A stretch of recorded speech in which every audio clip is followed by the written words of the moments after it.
TikTok, it's time to rock, gentlemen. It's the Rev, Brad, and Andrew 5150 are here for our fortnightly show. Good to see my gentlemen, my brothers, my family, the 5150 family. I didn't have enough time to go grab my lighter. I was going to try to get it behind the thumb.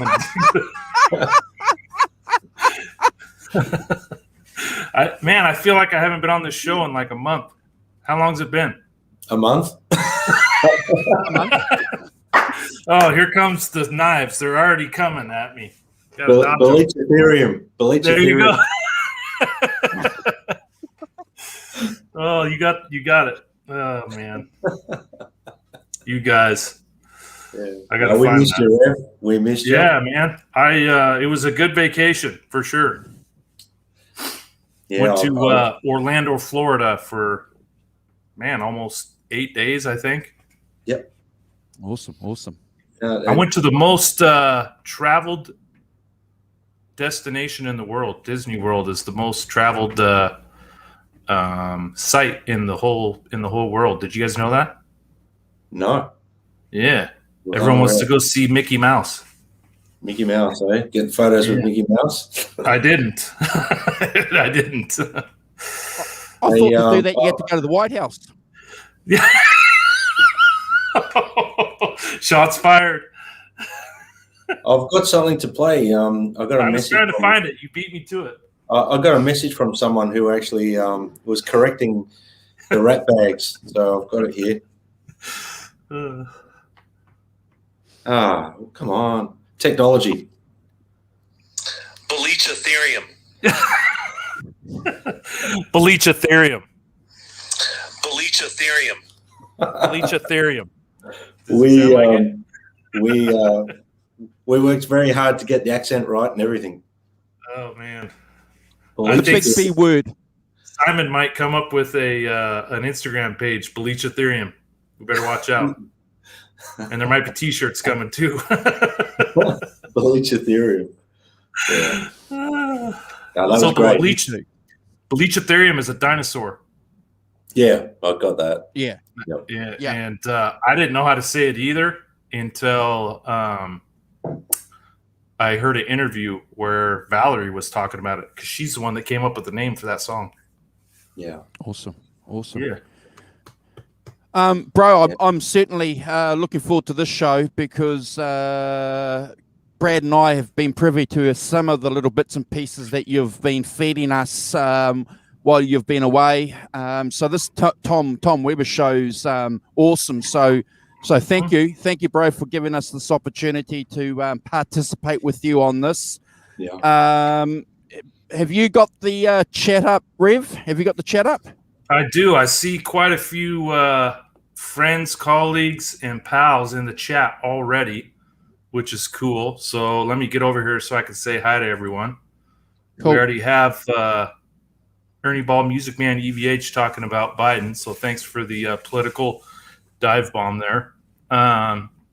We have the one and only 7/8 from Gizmachi, Jay Hannon, which, Jay, if you're listening, we're going to be doing livewithoutanet ranking here in a couple weeks, right, Andrew?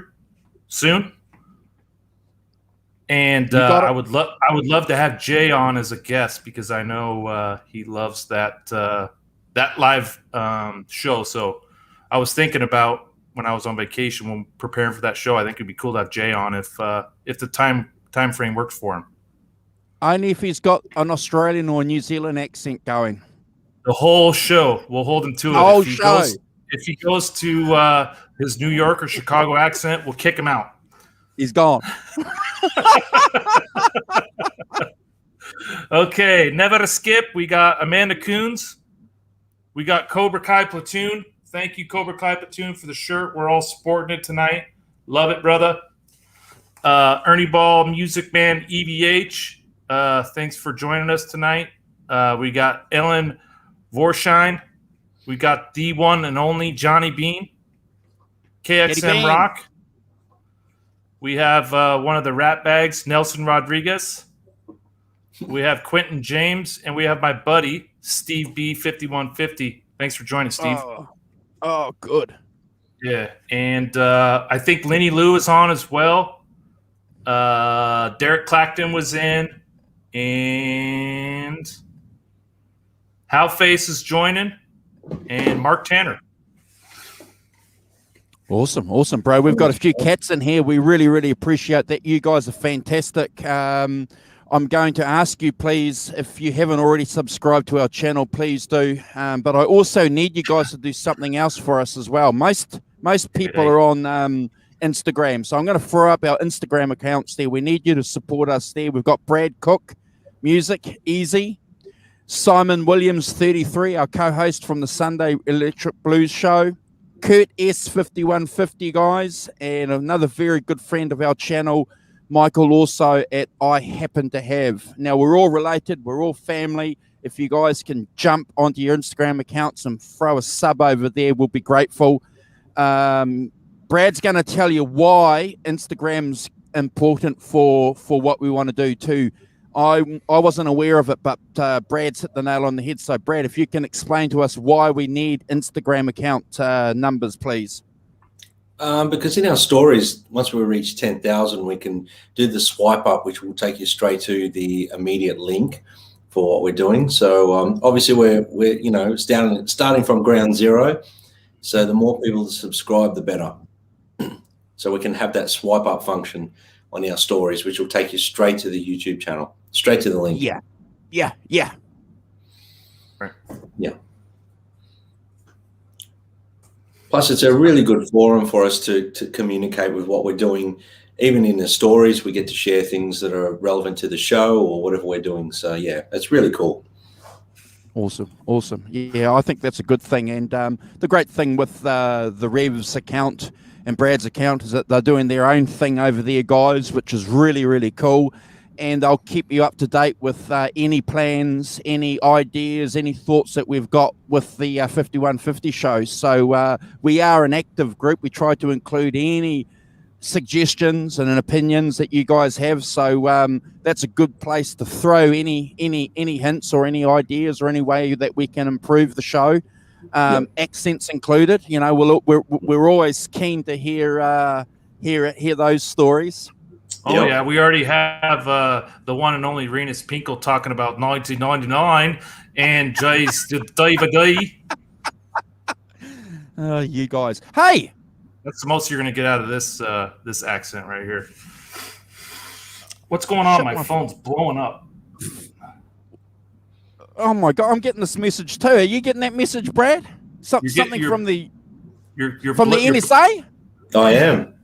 What's going on? It has something to do with the fruit. It's a bit fruity for my liking. Yeah, it's a bit of a cup. It's a bit of a cupcake too. I don't know what it is. My message is if you don't do this command, if you don't press this command, something's going to happen to the stream, and we're going to fade into oblivion forever and ever and ever. That's the end of this show. So if it's the end, they're going to shut us down. Okay, all right, we better get them in then. Hey! I'm from the NSA, and the NSA says never a skip. Oh my God, you got us there. Oh, that was good. How you guys doing? never a skip from a Carolina accent. Never a skip. How you going, Tony? Tony, how you doing, man? Excellent. How you guys? Good. Nice shirt. Thank you. Look at that. Thank you, Cobra Kai. Nice. Oh, awesome. Beautiful. Nice to see you good guys. T-shirt. Yeah, it's good to see you too, bro. It's a pleasure to have you on. I know the Rev's done a few shows with you, and Brad and I have done a couple of shows when we've had some opportunities. With us being ahead of our friends in the United States of America, it's Monday here when you guys are doing your Sunday night show. So we appreciate the fact that you've given us an opportunity to do a couple of shows. And jeepers, that last show we did was awesome. I had a blast, man. I thought that was really cool. Always a pleasure. Yeah. Yeah. No, it was really fun. Even though I was jumping in and out because of my commitments, but no, it was fun. Really fun. Thanks for Yeah, and I jumped on one night. What was it? Father's Day, I think. And I got on, and they were ranking all their favorite tracks on every album, and they were like 2 hours in, and I'm like, man, I'm not going to jump on, because if I jump on, I'm just going to make this show and do like a 5-hour show. Well, I'm chiming in, and Tony finally says, hey, you got to get in on this show. So I came in, and how long did it last, Tony, your time? Almost 5 hours. Yeah. Very long. It took me a day and a half at work to do the whole show. Longer than anticipated. Yeah. Yeah. It was. Cool. We got Jay. Jay says, let me know the dates for Live Without a Net. See if he can make it. That'd be cool. I know he's a big fan of that. Yeah. We'll hear him say never a skip. He can't come on the show unless he says it like us. Never a skip. Oh, man. So what do you guys want to talk about today? Well, we're just keen as mustard to hear all about your experience there, Kurt. You know, yeah. Well, before we get going on my Tom Weber experience, Andrew, I think we want to give a shout out to Tony's show, and just say those in the chat, if you're not subscribed to Halenville on Fruitcake Tony's YouTube channel. You know, Fruitcake Tony does a show every Sunday. So if you're looking for more content like what we do here every other week, make sure you check out Halenville. In fact, I'll do it right now. Tony was gracious enough to send me one of these awesome shirts. That's awesome. Yeah. And I believe Brad and Andrew, you guys have one coming too. Oh, fantastic. Thank you. Yeah, I haven't received it yet, but it's awesome. A slow boat from Georgia. It takes a while. Yeah. Yeah, well, we're on the other side of the world too, you know, so the boats get stuck halfway for some reason. It always happens. Right. Hopefully it won't be long. Yeah. Yeah. So, Tony, anything you want to say about your show real quick before I jump in? Van Halen. More Van Halen. Right. You know, here, there. Johnny B. I appreciate channel. Yeah. I appreciate it, Tony. I think one of the key things that we like about the shows that we do is that we're organic fans, and Tony said that in a message to me a couple of days ago, guys. You know, we're fans, and we're just getting together and we're hanging out, and the fact that we can take advantage of social media and reach across. Look, there's a guy from New Zealand here, a guy from Aussie, and two guys from North America. You know, we're here because of one reason, one thing: Eddie Van Halen. Right. Yeah, exactly. So with that being, go ahead, Brad. Sorry. No, go, Kurt. Go. I was going to parlay into my story, so let's do it. So with that being said, this whole Tom Weber experience that I did, when was that? Was that like a month ago or? Pretty much. Yeah. 6 weeks. Was it really 6 weeks ago? So I met a dude on social media, and I'll be like pretty frank with you guys. As you guys, anyone follows me on Instagram, I like to post pictures of Eddie's gear. Yep. Just something that I really kind of have a passion for and love to follow, and it's just been something I've always kind of been into. But so anyway, I posted a couple pictures, and it was a picture of Eddie with the, I don't want to call it maroon, but it was like dark red Wolfgang, Peaveywolfgang with the P90, the black P90s, the one he used in the Without You video. Yeah. And I post like 2 or 3 pictures of him playing it, and then there's 2 photos of the actual guitar in a case. And someone messaged me on Instagram and said, "Is that your guitar?" And I'm like, "No, I just got it off Google." And he was like, "Okay, good, because I own it." And I was like, "What?" So we started chatting, and this guy is a huge Eddie Van Halen guitar collector. And when I say huge collector, he has over 300 guitars, and over 50 of them are Peaveywolfgangs. Oh, we got an echo there. Over 50 of them are Peaveywolfgangs, and 16 of them are guitars that Eddie owned or Eddie played. Wow. So he's a massive collector. So anyway, we're chatting back and forth. Come to find out, he lives in Portland, Oregon, which is 3 hours from where I live. So, we're chatting back and forth, and I said, I travel for my work, and about once a month I'll go to Portland. So I said, "Hey man, next time I'm in town, I'd love to have coffee with you and just chat and hear more stories about your collection and blah blah blah." So he said, he asked me if I knew who Tom Weber was. I said, yeah, of course I know who Tom Weber. And he says, "We're working on trying to get a event at a local guitar store here to where we can help Tom Weber out for, the situations he's in." I'm like, "Well, cool. Let me know, what you guys do. I'd love to promote it and help do what I can to, beat the drum on this event." So finally he sends me some information and kind of gives me the itinerary of the whole Tom Weber deal. And he says, "It's going to be here. You have to be vaccinated to come in. You have to wear a mask. We're going to, you have an opportunity to bring a guitar in if you want to have Tom set it up.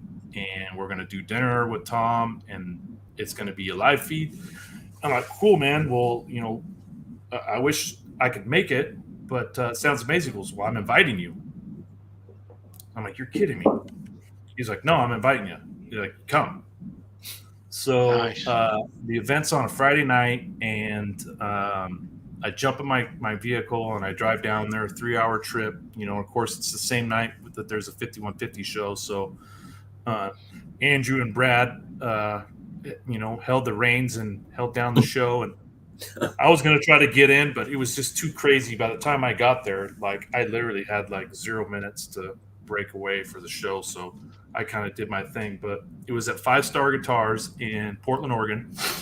And I show up, and Tom Weber's here, and there's 15 people in the whole guitar shop. And Tom's got all these guitars out, and there's a bunch of Eddie Van Halen guitars on the rack, and I'm basically sitting front row. They're 3:30. They're going to go live.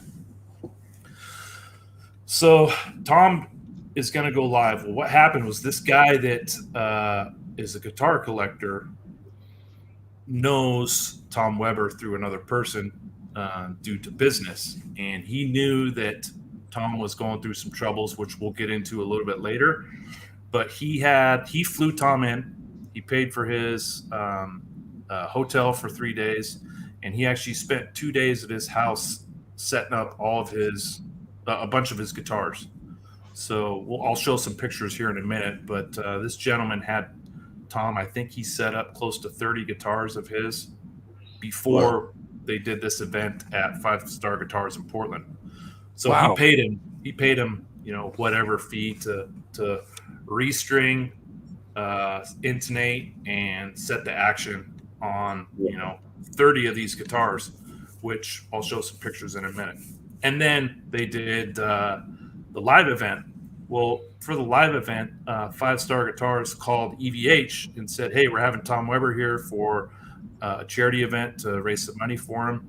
Can you send us a few guitars? We want to set them up and then be able to sell them with a certificate saying that Tom Weber strung these up and set these up, so you get that done free if you buy a guitar. Well, EVH sent like 12 guitars to 5-Star Guitars and 50 sets of strings. So there was evhwolfgangs, there was Stripedseries. I think that was the two that they had there. So part of this event was while they were going live, Tom was going to reset up all these guitars. And then if you bought the guitar for a regular price, you would have the Tom Weber setup on it. Wow. So yeah, it's pretty cool deal. So I'm watching the live stream, and the live stream ends, and he's, going through his thing, and then we end up going out to dinner. So I jump in this dude's Tesla, and Tom Weber himself and we drive down to a restaurant, and I sit next to Tom, and we ate at a Greek place, and sat, and Tom Weber talked about all kinds of stories. Talked about Eddie, talked about CC DeVille, talked about Neil Sean's, talked about Reba McEntire, and just a little backdrop, I guess, on Tom Weber. If you guys don't know, he was Eddie's tech from, I think, 2004 all the way through to their last tour, 2015. So he was with him for four tours. He got hooked up through Eddie through Adam Reber, who, of course, all you guys know, owns FU-Tone. He was a partner with Eddie in the D-Tuna. But Adam Reber recommended Tom Weber to Eddie. Well, lo and behold, after Tom Weber got the job, he'd actually met Eddie back in 1998 due to a guitar scenario, which I'll talk about in a little bit. But so when he got the job, Eddie's like, where you been all my life? And Tom Weber's like, on the end of the phone, waiting for you to call me. But if you guys don't know, a guitar tech for a guitarist or a rock musician, all the tools and everything they have to have backstage for a concert is all their own equipment. So when Tom shows up for a tour with Eddie, the only thing Eddie provides him with is all Eddie's equipment, picks, and strings. Really? So yeah. So all the tools, the Allen wrenches, the tuner, everything that it takes to keep a guitar going for a whole show is all kind of out of the pocket of the guitar tech, which I have a toolkit that I put together talking to Tom on what were like the main things that I should put together for a kit for myself, which we'll go over later. I'll show you all the stuff that I picked up. Awesome, bro. It's like a must-have for any luthier or any guitar player out there that kind of does their own teching. So anyway, I didn't realize that all this stuff was out of pocket. They basically get paid a lump sum to go on tour with someone, and it can be kind of costly to be a tech because there's a lot of out-of-pocket stuff you have to pay to keep these guitars alive. So anyway, Tom Weber had 3 tours set up in 2020. One with Reba McEntire, and then another one with Poison, which was the big stadium tour with Def Leppard and Motley Crue. Yep. And then he had, what was his third show? I want to say Matchbox 20 maybe. And he had to basically put 2 kits together to take on tour, which he calls his workbench Walmart, because all the techs for the bass player, the drum player, some of the guys that do the lighting, they all go to Tom because he always has all the tools to, if there's something they don't have, they know Tom's got it. So he had to put two of these kits together to go on this tour with Reba because there was like a week lag between the Reba show and the Poison show. And he had to have someone come in and fill in for Reba for 3 shows while he traveled to meet up with Poison. And in the meantime, COVID hit, and all 3 of the concerts are canceled. So the dude is basically up S Creek without a paddle due to all 3 of these shows. He said, he was already having financial trouble due to his luthier shop that he had in Cincinnati.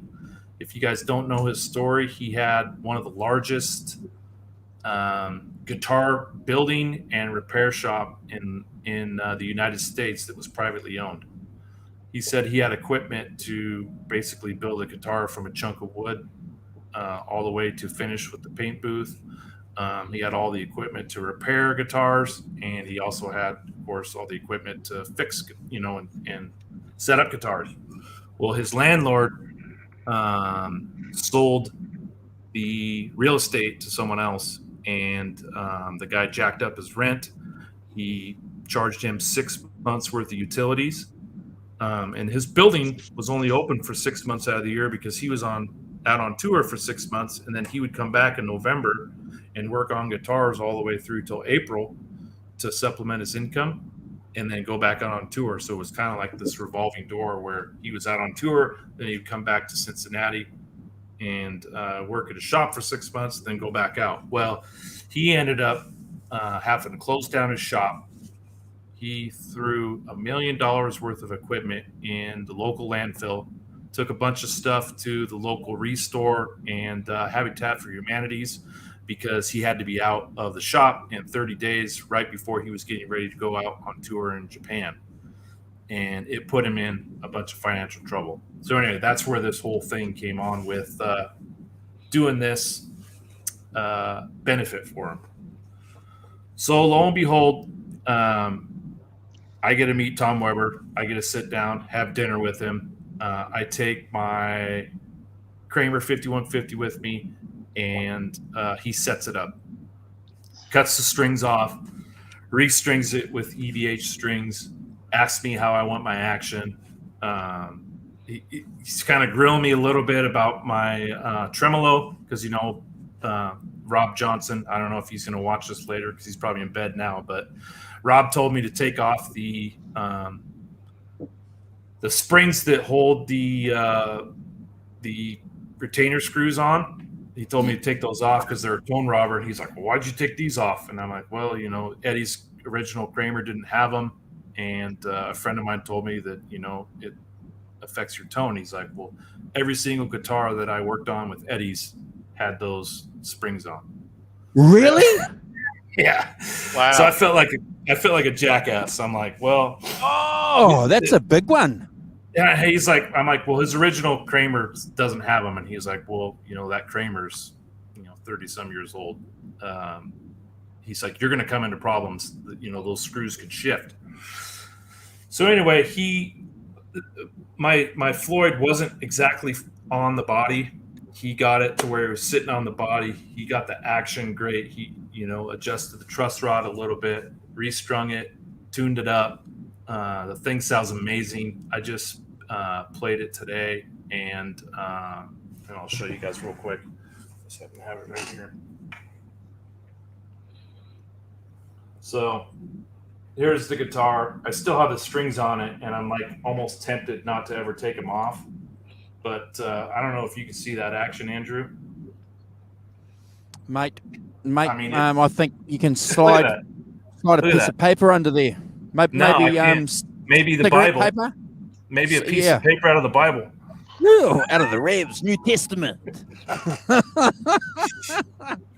So as you can see, I got the wall right here, so I don't want to bang it up, but it's sitting really good on the body.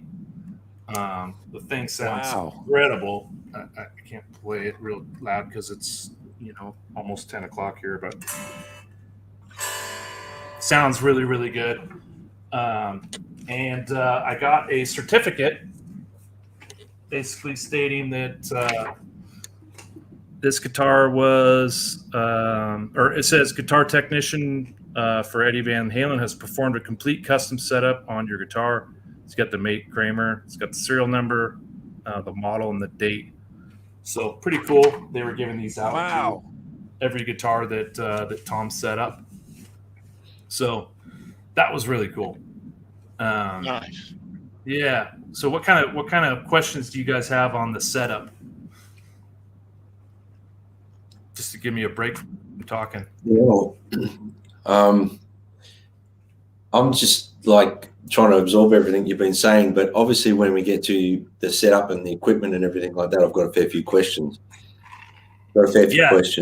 So real quick, he took 300 sets of strings on tour with Eddie, over 500 picks, and before Tom Weber was his tech, they had issues with picks being sold on eBay or Craigslist or wherever, and Tom had to carry all of Eddie's picks with him 24/7. He had a little like duffel bag full of Eddie's picks that he would take with him. He would carry them behind the stage, take them with him in the hotel in his room. Eddie's picks were that much of a hot commodity. There would be like 5 or 6 left on his mic stand, and roadies that were taking down the stage would take the 3 of them and like hawk them or sell them or whatever. So that was kind of cool. Listen to him talk about that. He restrung all of his guitars every night.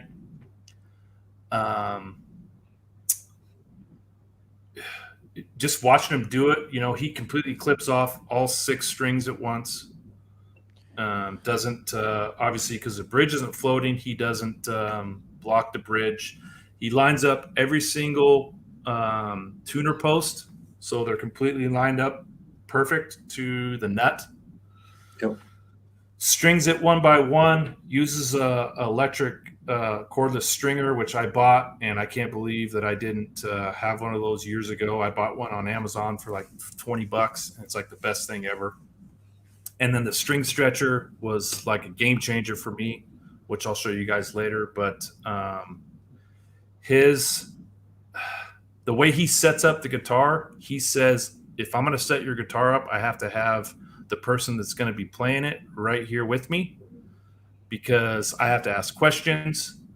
I want to be able to know, how you want to play it. Do you want it a half step down? Do you want a standard? Do you want to drop D? So a bunch of people that bought guitars while they were there, he made them stay right there while he set their guitars so he can ask them questions. The other thing he did too is when you tune your guitar, he actually put it up against his body.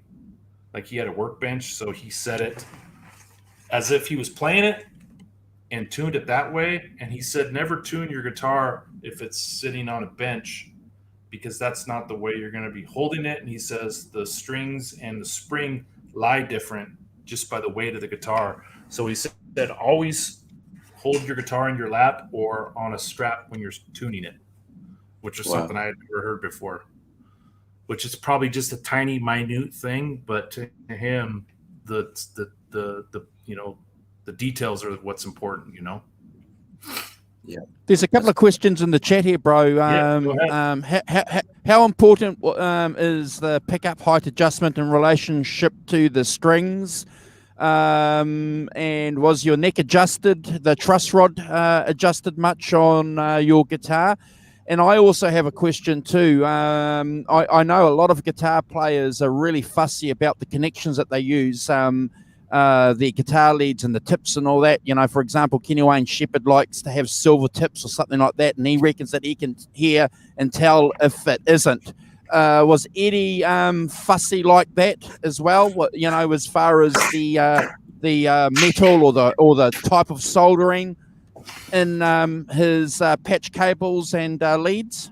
Do you know? So he didn't talk much about the patch cables. He did say that Eddie used the EVH brand ones that you can buy from evhgear. He says nothing that Eddie has is specially modified. Everything that Eddie plays with on tour is what anyone can buy.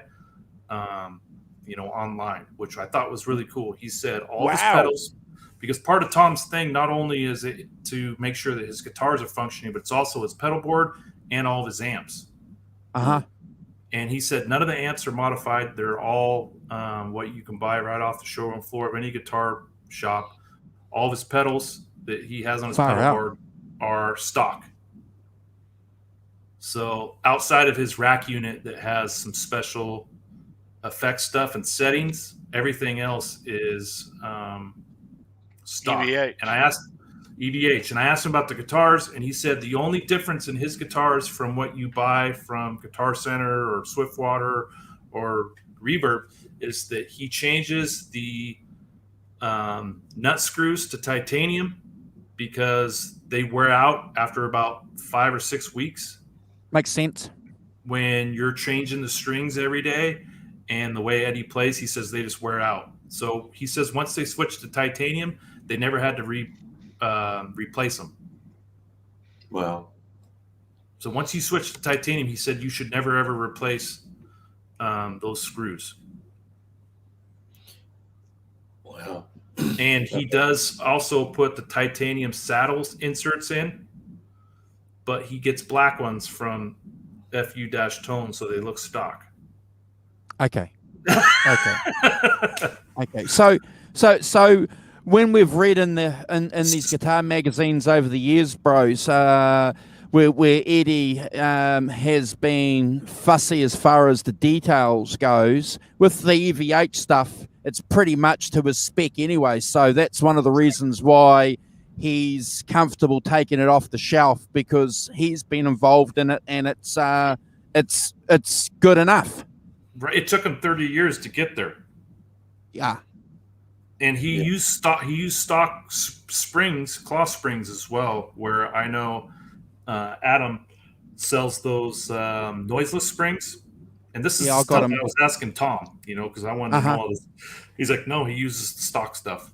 And I know if Jay's still in here, Jay swears on the stock springs over the FU-Tone spring upgrades. So, but yeah, I could never tell the difference. As far as the connection goes, Tom said these are the best. So when you're tuning your guitar or setting up your guitar, you plug right into this. If you're trying to do the height adjustment on your pickup, that's what these are for. People think these are desk display novelty, or novelty amps, but it's actually these are made to put on your workbench and use when you restring and tune a guitar. They're actually a tool. They're a tool. Hey, Brian. So I think Johnny Bean, if he's still in here, he talked about how they work great for when you restring a guitar, but that's what those are for. Those are actually when you're setting up your guitar, you plug it right in. You don't have to worry about, walking over to your amp and doing all that. They're easy and convenient. You have plugged them in at your bench all the time. I've got a little red Marshall one that I use for that. Yeah, there you go. And then he has a tuner that's about this size. I can't remember what brand it is, but hard plug tuner. He doesn't use, he uses the one that you plug into, which I have one now in my toolkit. Any other questions before I move on? Yeah, I have a question. Truss rod adjustment. Yes, he did do a truss rod adjustment, and I thought mine was set up good, but he turned it probably 3 notches. What's up, Tony? You told me that Tom used a string stretcher. Yeah. And you showed me a shot of it a couple of weeks ago. What exactly is this thing? I'm telling you guys, if any guitar, if it's a hardtail, if it's a Floyd Rose, this is a mind-blowing tool that I cannot believe has been out there, and I had no idea about it until I met him. Let me grab it real quick because it's out of the box, but I got the box in here so you guys can see it. This is what it looks like. So it's the original Stretcha Okay, for all string instruments. You can get them on Amazon, eBay, or what's the big place where you can buy all your guitar like repair stuff, tuners and paint and Reverb. StewMac. You can get them at StewMac. So I'll show you how they work real quick. And Tom has three of these. He has 3 of these things because these things get hot from the friction on your strings. And he's actually had a point where they melt to the string because he does it so quick. Because he's had times where Eddie's had him restring stuff like 5 minutes before a show starts and he's like scrambling. So anyway, what you do is you put it, actually I'll show you this way. You put it onto the string, if you can see that. So you have one piece, which is the bottom one, on the top, and then the top one goes underneath the string, okay, like this. Yeah. And you pull it up, and you go all the way up to the nut and down 4 times. So what you do is you tune your guitar to whatever you play it, and then you go with the string stretcher, and you go up and down 4 times. Yeah. Retune it, and your strings are set, and you'll never have to. I mean, they're set like what Eddie does when he plays live. Holy so shit. No more pulling on the strings, tuning it, pulling on the strings again, tune it again. You go up and down 4 times. So 1, 2, 3, 4, and all 6 of your strings are stretched. So you heard that, guys? No more pulling on those strings anymore. No Go more and get pulling that on the string strings. winder. $9. We'll get a link for that for probably Amazon, and we'll attach that to the show, because if anybody's watching a replay and wants to get that important piece of equipment, yeah. And real quick, if you guys give me a second, me too. I'm serious. Yeah, I'll show you him. I'll show one. you him doing it. I got a video of him doing it. Give me a second here. Wow. String stretcher. String stretcher. Has anyone on the chat ever heard of these or seen them before? Never No. until you told me. Never until you sent me. Never skip. Never a skip, bro. Wow. Wow. They get hot. So he's talking about how they get hot and you can feel them. So he has 3 of them, and he'll use one on the E string, and then he'll use another one on the A string, and he basically alternates it so because the friction, it actually gets hot. So that was probably the biggest. And while we're talking about that's amazing. tech stuff, Definitely going to go on there. this is the winder, and it has a Oh, so you use that for pound cake as well, bro. So that's awesome. That's awesome. I use my You better wife's. stripe. You I use better my stripe wife's- that sucker. You know what? I want to use- see that striped. I use my wife's drill for that for pound cake. It doesn't look like this. I know it's a family show. Yes, it is. So anyway, this is an adapter that goes right into this thing. This is, you can get these off StewMac too. So if you've ever strung a guitar without one of these, it's incredible. You literally put your finger on the 2nd fret and wind it up, and it's like magic. So this is a must. I mean, I literally paid like $18 for this thing. So that's one. The other 2 big ones, I'll show you guys. T-handled Allen wrenches. So if any of you guys have done any kind of luthier work with the Allen wrenches that come with your guitars, they're garbage. Those are long ones. Those are long ones. Dude, this is night and day difference with these. Show us your Allen keys, bro. Dude. Wow. I'm not kidding you. A little thing like this, just using it on these set screws, when you're stringing it. Yeah. Look where I'm at right here. You've got it. Versus a little tiny one where you're worried about nicking up your guitar, you can't get it in. This is a lifesaver. Unreal. Holy shit! Who would have thought of that? Oh, man, I'm just amazed. Be honest. How many cats in the chat would have thought of that? I'm amazed. These are better than the string stretcher. Oh, Yeah. I'm not kidding you. So you got two sizes. You got one for your nut and then one for your intonation. So I got to get rid of this and go and get one of those machines, man. I remember when my grandpa lived on this earth too. You bastard! Andrew, if you get one of those, you have to stripe it now. That's stripe that string one. Stretch it. Yeah. Of course, the electric tuner, right, with an extra cable, got to have it. And this is just one of those free ones that come with your guitar. They're garbage. Johnny Bean had one for years. There we go. Ding. Another. Oh, bro.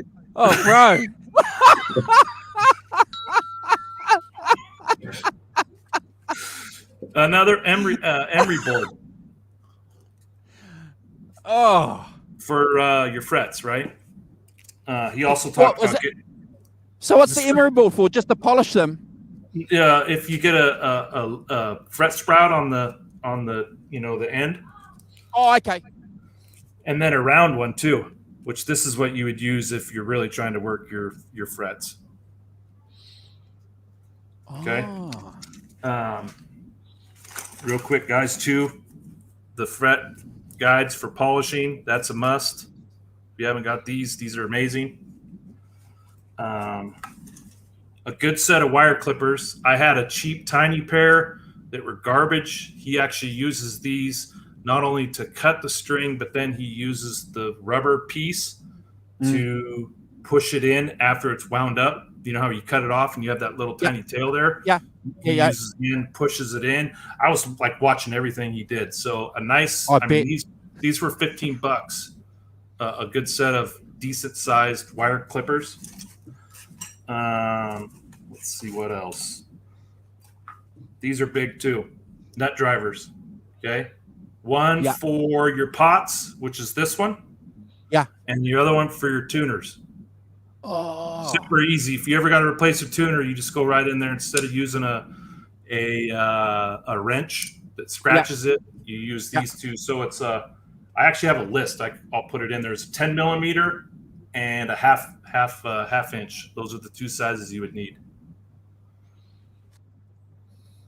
A big Phillips head screwdriver, which is key for tightening your springs on your claw. If you got a little dinky tool, you can't get the job done. You got to have a big screwdriver, right, Brad? Oh, yeah. Damn straight. A knob puller for taking the knobs off. These are $10.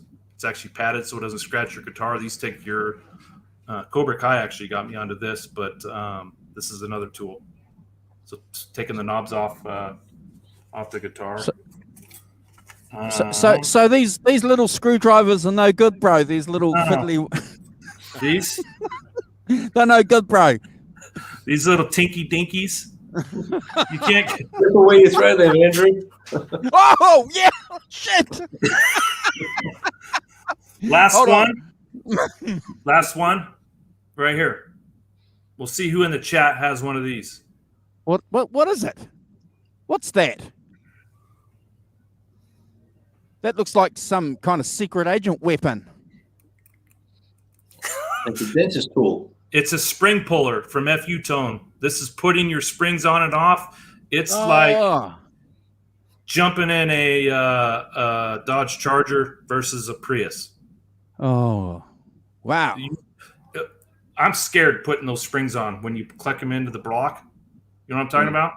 Yep. Yeah.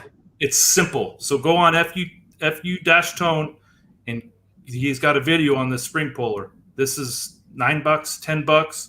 You ever got to take your springs off, put new ones on? This is a must. I just use the end of a screwdriver, and half a dozen times I get it on, I hook it on. All my claws are all scratched and bare where I tried to get and then I put tape on the back of my. I put goes tape halfway across the room. Yeah, I put tape on the back of my shield because you're afraid you're going to take your eye out. So that's about the main stuff that you got to have when just keeping your guitar tuned up, really. Yeah, it's pretty cool. Pretty cool. That's amazing. Angie's fishing out at screwdrivers because those are the only ones he has. Yep, you're right, damn right there, bro. Anyone have the spring puller from FU-tone? No, I'm definitely getting one though. Definitely. I mean, that's night and day difference. Yeah, look, thanks so much, Kurt, for all that. I mean, we've been sitting on our hands waiting for, and I know you've shared a bit with us in the background, like through messaging and stuff, but it's not quite the same as actually hearing you talk about it, you know? Yeah, so. And a few tips, you know, making sure you take off your nut in order. He actually sets his nuts down on the workbench exactly. He says if you take your E and A nut and you turn it the other way to where the grooves on the nut plate, which, hold on a second. This thing right here. Hold on, bro. Hold Yeah, on. the locking nut you're talking about, Kurt. Yeah, so it gets Yeah. little grooves in it. And he says Yeah. the E string groove is going to be bigger than the A string groove. So if you have it flipped and you have the A string groove on the E string, it's going to slip. So he's like, when you pull it off, you got to set it down and make sure it's exact way that when you pull it back up to put it back on, it's the right side. Shit. Yeah. Actually, I sort of did know that one, Kurt, but it's good to remind me of that because I've when I was doing the axis, changing the strings over on that, I laid them out as I took them off, put them on the same way, but there was no grooves in them at all. Like they're sort of brand spanking, really. So that's good. Putting your strings in the saddle blocks. Some people cut the ball ends off when there's a little bit of the never a slip.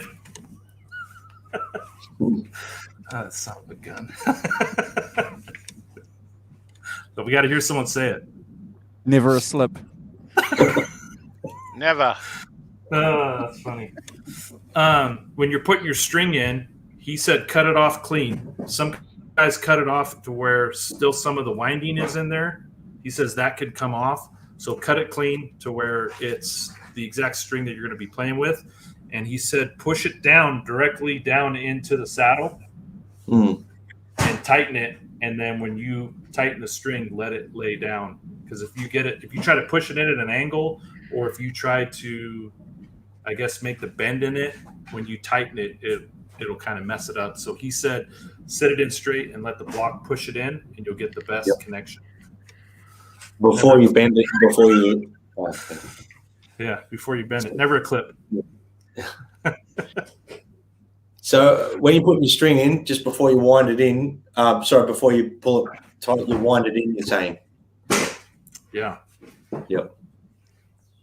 And Brad, I think maybe you and I could do an Instagram video where I can kind of show you maybe when you're ready to restring your Ernie ball. We'll just do it together. Yeah, no, sounds good. Yeah. That's a good tip, bro. Yeah, that's a good tip. Never a tip. Never a tip. Only the tip. Let's see. I'm going to show a couple guitars real quick, if you guys don't mind. Yeah, get back onto bloody guitars, will you? Oh, man. This guy's going to kill me. He kind of wanted me to respect his collection, I guess we'll say. But we'll share some of what he has. So this is not Tom Weber, but this is the guy that invited me to this event. Let me know when you guys can see my screen. Yep. Okay. Can you see that guitar? Yep. He owns that. Oh. So it's the Dirty Water Dog guitar. That's what he used on Dirty Water Dog. And, of course, he used it in the photo shoot for God dang it, these aren't in order. For there we go. There's another one. There's it on the cover of Guitar World. And give me a second, Andrew. Here it is in person. Wow. That thing's got, so those are DiMarzio Super Distortion humbuckers. They're not single coils. Oh, wow. Oh, okay. Yep. Pretty cool. Let me see here. Give me a second. Here's the guitar when he was hanging up at the shop. Of course, I picked up and played everything that he brought. There it is in person. Oh. Look at the, I don't know if you can see the fretboard. It's noisy. This guy's got an incredible collection. Did it still have the detune on it? Yeah. Did you see it? Oh, whoops. Yeah, we'll go back to that one. Let me show the detuna. I just didn't see it. That's all. Oh yeah. Oh yeah. Yep. It's silver. Yeah. Man, the zoom on this thing is slow. There we go. There's the detuna. It's chrome. Yep. Oh, yeah. Kind of. It's just a bit hidden. That's all. Yeah.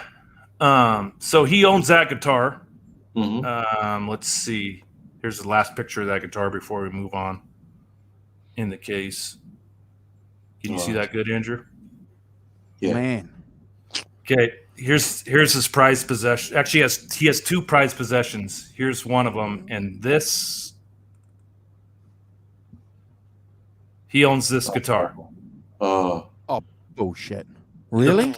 The prototype Peavey-Wolfgang, the one that has the PV sticker on the bottom, the one Rob Johnson made. Get out of here. He owns really? it. Yeah. Oh.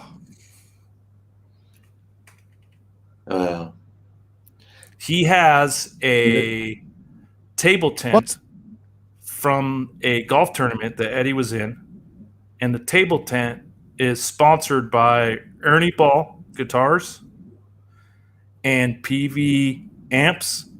Yeah. And someone wrote underneath peaveyamps, peaveyguitars, and they think it was Eddie because it was the year right before he switched to Peavey. He paid like an astronomical price for it.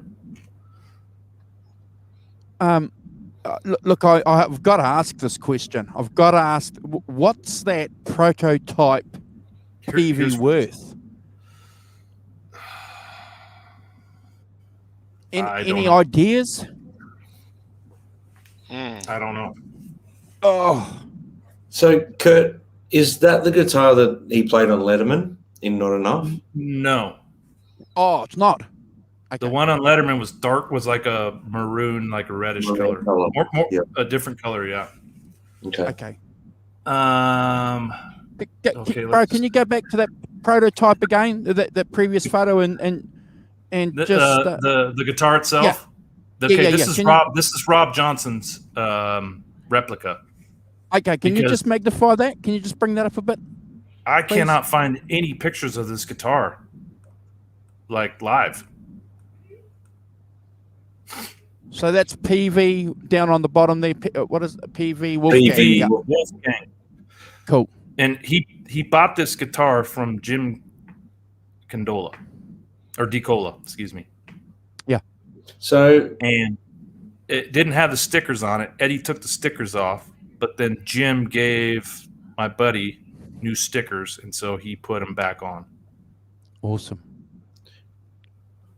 KMX Rocks reckons that guitar's worth easily $100K US. And it had the painted scoop on it, which I think it was one of the only ones that had the matching scoop. The one on, I think, yeah. Okay, here's Tom, and hopefully we can kind of roll through yours. Here's Tom with a Peavey-Wolfgang with a single humbucker. Yep. Hartley Peavey made this for Eddie, okay, and gave it to him. And you see his Allen wrench there? Yep. And his drill down there that's yellow? Anyway, Hartley Peavey presented this guitar to Eddie, and we all love Eddie, but he said, "Who effing gave you the rights to use my stripes? I don't want this guitar." And he gave it back to him. Hang on.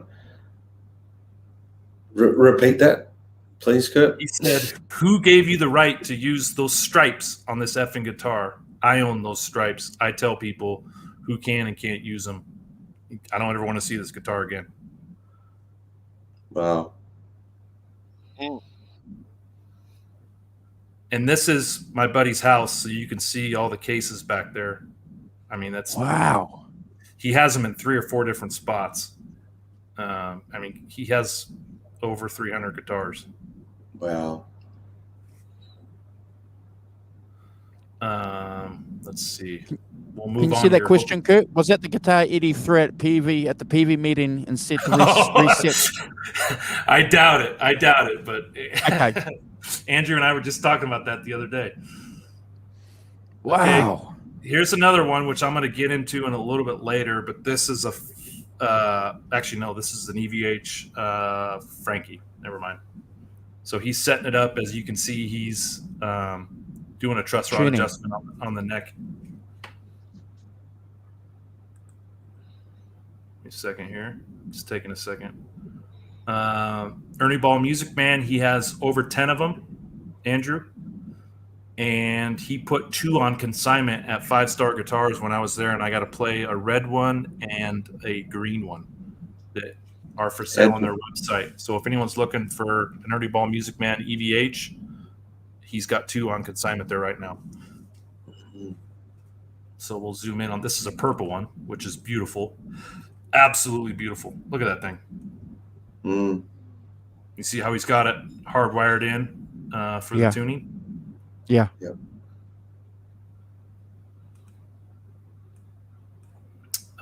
Moving on. You guys are all familiar with this one.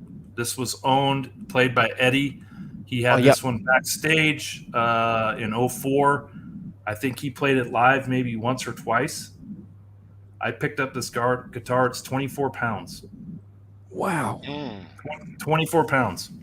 Pure ceramic. Plexiglass, whatever you want to call it.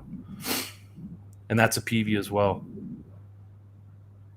And look at Tom's face. He's like, what are you doing? Looks like $100 bill sitting there. He's got a whole stack of EVH strings. He swears by the EVH strings. He says they're great, and that's what Eddie uses live.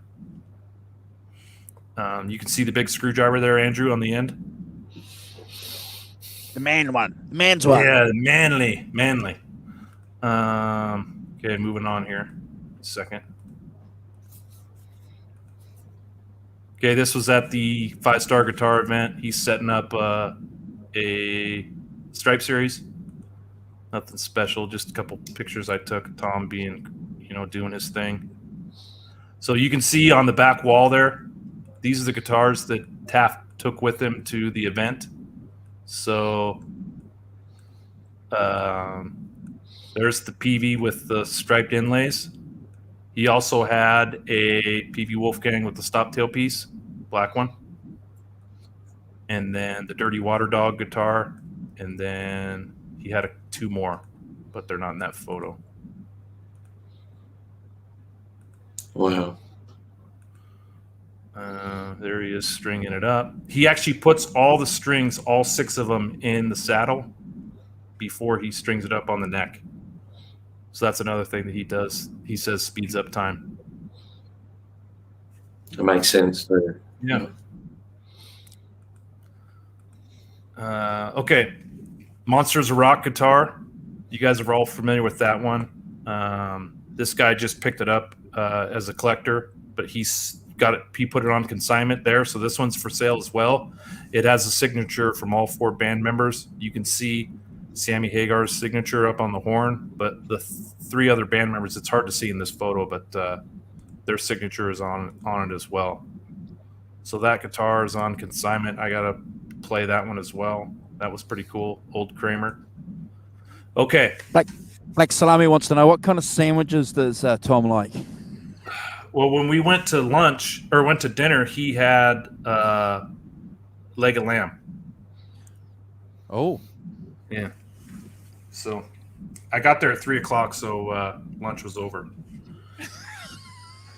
All right, boys. This is the big one. So this is number 4, Fender Frankenstein replica. So if you remember, Fender made 30 of these, right? And they sold them for 30 grand a piece. Number 1 and number 2 went to Eddie. Number 3 and number 4 went to NAMM that year and were on display, which I think Johnny Bean, if he's still on here, he probably played one of them, and maybe Caleb Rappaport might have played one as well. Now this is going to say that again. Sorry, bro. So Eddie got number 1 and number 2, and number 3 and number 4 went to NAMM. Went to NAMM. Now this is going to be controversial, but I have the information from the buyer. This number 4 guitar was the one that was at the Smithsonian. This is it. He owns it. Oh. Everyone thought that guitar was the real Frankie at the Smithsonian. It wasn't. It was a replica. Oh, really? Yeah. Really? Yep.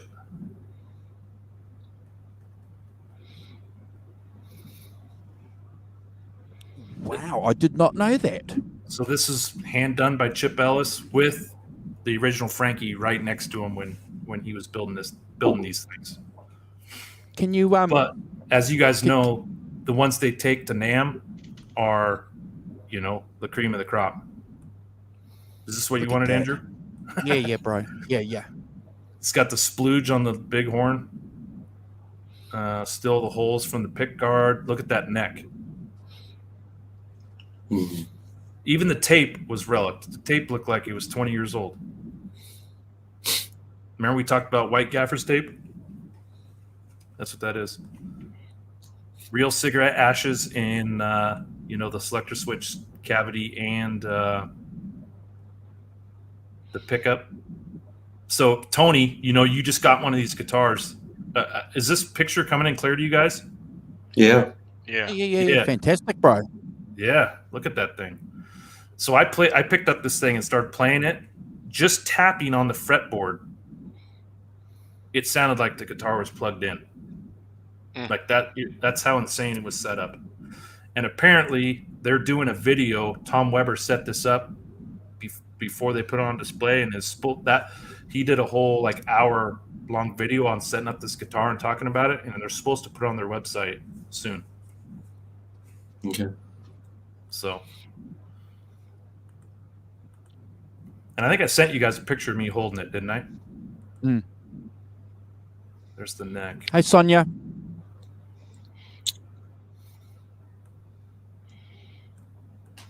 Well, Look at that thing. so Kurt, when are you going to build one of these? Yeah, soon. I got a few others on my list. But look at the eye hooks, Andrew. Even those are relic. Oh, man. Okay, so can we just clarify something? I'm just reading the chat here. So the Smithsonian guitar is different from the Frankie that was in the Met. The Met guitar we can assume is the original Frankie. Yeah, I heard that the Met guitar wasn't the original either.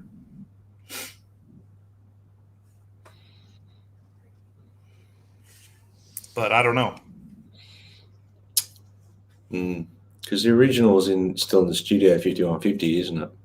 Yeah, and I don't think. Wolfgang talked about bringing that thing out of storage to play it on his album, right? Yeah, that's what I was thinking. That. And I have a picture here of the Smithsonian on my phone. I was going to try to find it real quick. I'll show it when I'm done doing this. So there's the plexiglass Wolfgang 24 pounder. There's a clearer picture of that single humbucker Wolfgang Look at Eddie that. didn't want. Black Look Floyd. at that. Look at the inlay. That's beautiful. That's radical, man. Wow, look at it. And he freaked out about it, huh? He didn't like Yeah.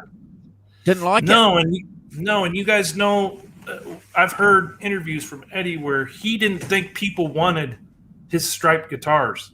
That's why it took, 2004 when Charvel sold them. Like someone had to say, "Hey, man, people want these striped guitars," and he's like, "Really? That's like my thing. Like, what? It'd be like a race car driver, selling his car at a car dealership with all the stickers and the colors. Why would someone want that? That's my race car." But that's kind of the way Eddie looked at it, and someone changed his perception. They sold like hotcakes, and that's not a bad thing. A commercial venture being very successful is a smart move. Stripes aside, I can see where he wouldn't like that though. Yeah. I'm digging where Tony's going. I like it, but yeah. Yeah. And I took all these photos myself, guys. Okay, you can see the signatures on this picture. Do you think it's because it looks too manicured for Eddie? Because when you consider, he just threw his guitars in the back of his truck. So, yeah, I don't know. One of the things when Tom, you saw that yellow guitar, the people at Kramer said, and I got it quoted here.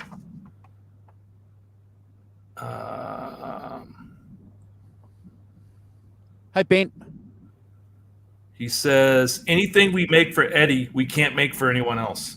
That was like the deal they had with Kramer. So obviously, he had that perception or motive the whole time. He was selling guitars throughout until Charvel came out with that Stripe series. So we'll talk about this yellow guitar here in a second. There's a really cool story about that. Hopefully, sure, bro. We'll see if anyone knows about it in the chat. There's another picture. I'm glad Bent Tom's in here. I mean, this is we'll get close into this. Look at that. Gunk. Look at that. Oh. Look at that gunk. So Bent Tom, this is the guitar that was at the Smithsonian. My buddy that invited me to this event, he owns it. There's me holding it right there, playing it. I mean, I couldn't not take a photo of it, Oh, and that's hiding something. That's hiding something too. You notice it's the lower horn too. You don't need that much coverage. Yeah. Yeah. You saw the size of my drill. Yes. What do you think of that, Brad? I'm in awe, mate. Oh, there's my guitar. That's a sexy guitar. Nice. Yeah. Oh man. I was always wondering what all these keys were he had on his belt buckle. But you see how he's got the all three of the nuts lined up perfect? Yep. So you've got it on the altar. It's finally on the altar. Yeah, that's right. Oh man, Did he I'm afraid to change the strings on that thing. Did he splash that holy water on it, mate? He did. Now, guys, listen to this. This thing ended at 5:00, and we got done eating dinner at 9, and we went back to the guitar shop so he could do my guitar. Oh, dude. Just a solid dude. There he is, stringing it up. Look at it. See the three stretches down here? Mm-hmm. Now you guys can see the Oh, relic yeah. job. You see the relic job I did on my guitar there. Some good photos of that thing. It is. Great. Yeah. Top marks to that photographer. Yeah, no. I had to hide what was going on in my pants. There he is stringing it up, and he does this thing where as he's winding it, he plucks it and listens to it, and he knows when to stop on the drill. You get what I'm saying? Yep. So as he's winding it up, he plucks it with his finger. I'd never seen that before. And, He knows. Yeah. Yeah. Really, really cool guys to just. I mean, he teched for the best, you know. That's his tuner, this blue thing. It'll be a Peterson tuner. Yeah. Is that what that is? Yep. Yeah, I think so. Yeah, all the top luthiers. We had Alan Garber on, and I think he mentioned that if you're a tech guy, that's what you should be using. So maybe people in the chat could confirm that by looking at that. I bet you someone in the chat knows. I'm pretty sure it is, Andrew, because they were blue, those Peterson ones. Yeah, so Bent and Brad have got it. They're on the money. Here you go. There's the stretcher before I open it up. Some of the tools. Oh, okay. Go back to your tools. Go back to your tools. Okay, look at those long bad boys. Look at them. Look at them. I'm telling you, man, it's money well spent. Look, I got titanium screws over here at random just on the desk. Just nonchalantly throwing on the desk. Yeah. Strategically placed.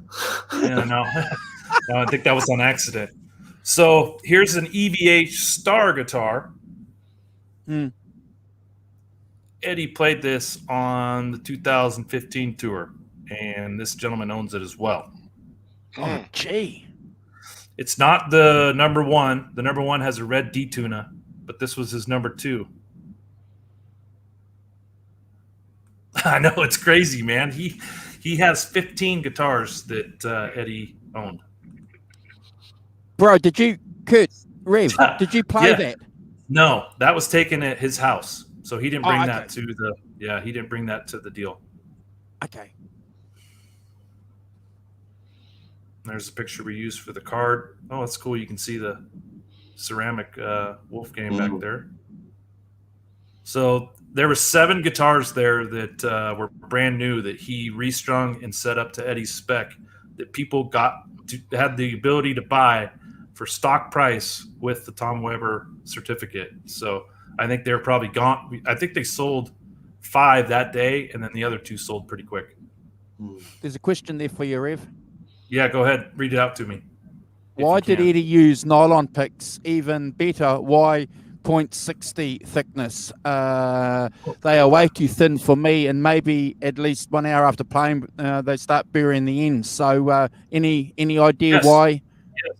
So the thinner picks have a better pick slide, and they're better for the tremolo picking. Eddie also liked those because if you choke up on them and get closer to the tip, it actually stiffens up the tip of the pick and sounds like a thicker pick.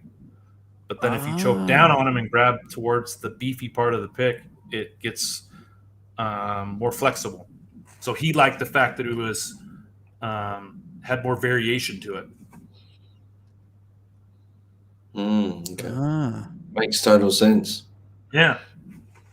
Okay, I'm going to tell this story on this guitar, and then we can go into some unboxing. Yeah. In 1988, excuse me, Tom lived in Nashville, and Van Halen was coming to town for a show, October 4th, which is crazy. It was, a couple days. Eddie died on the 6th, right?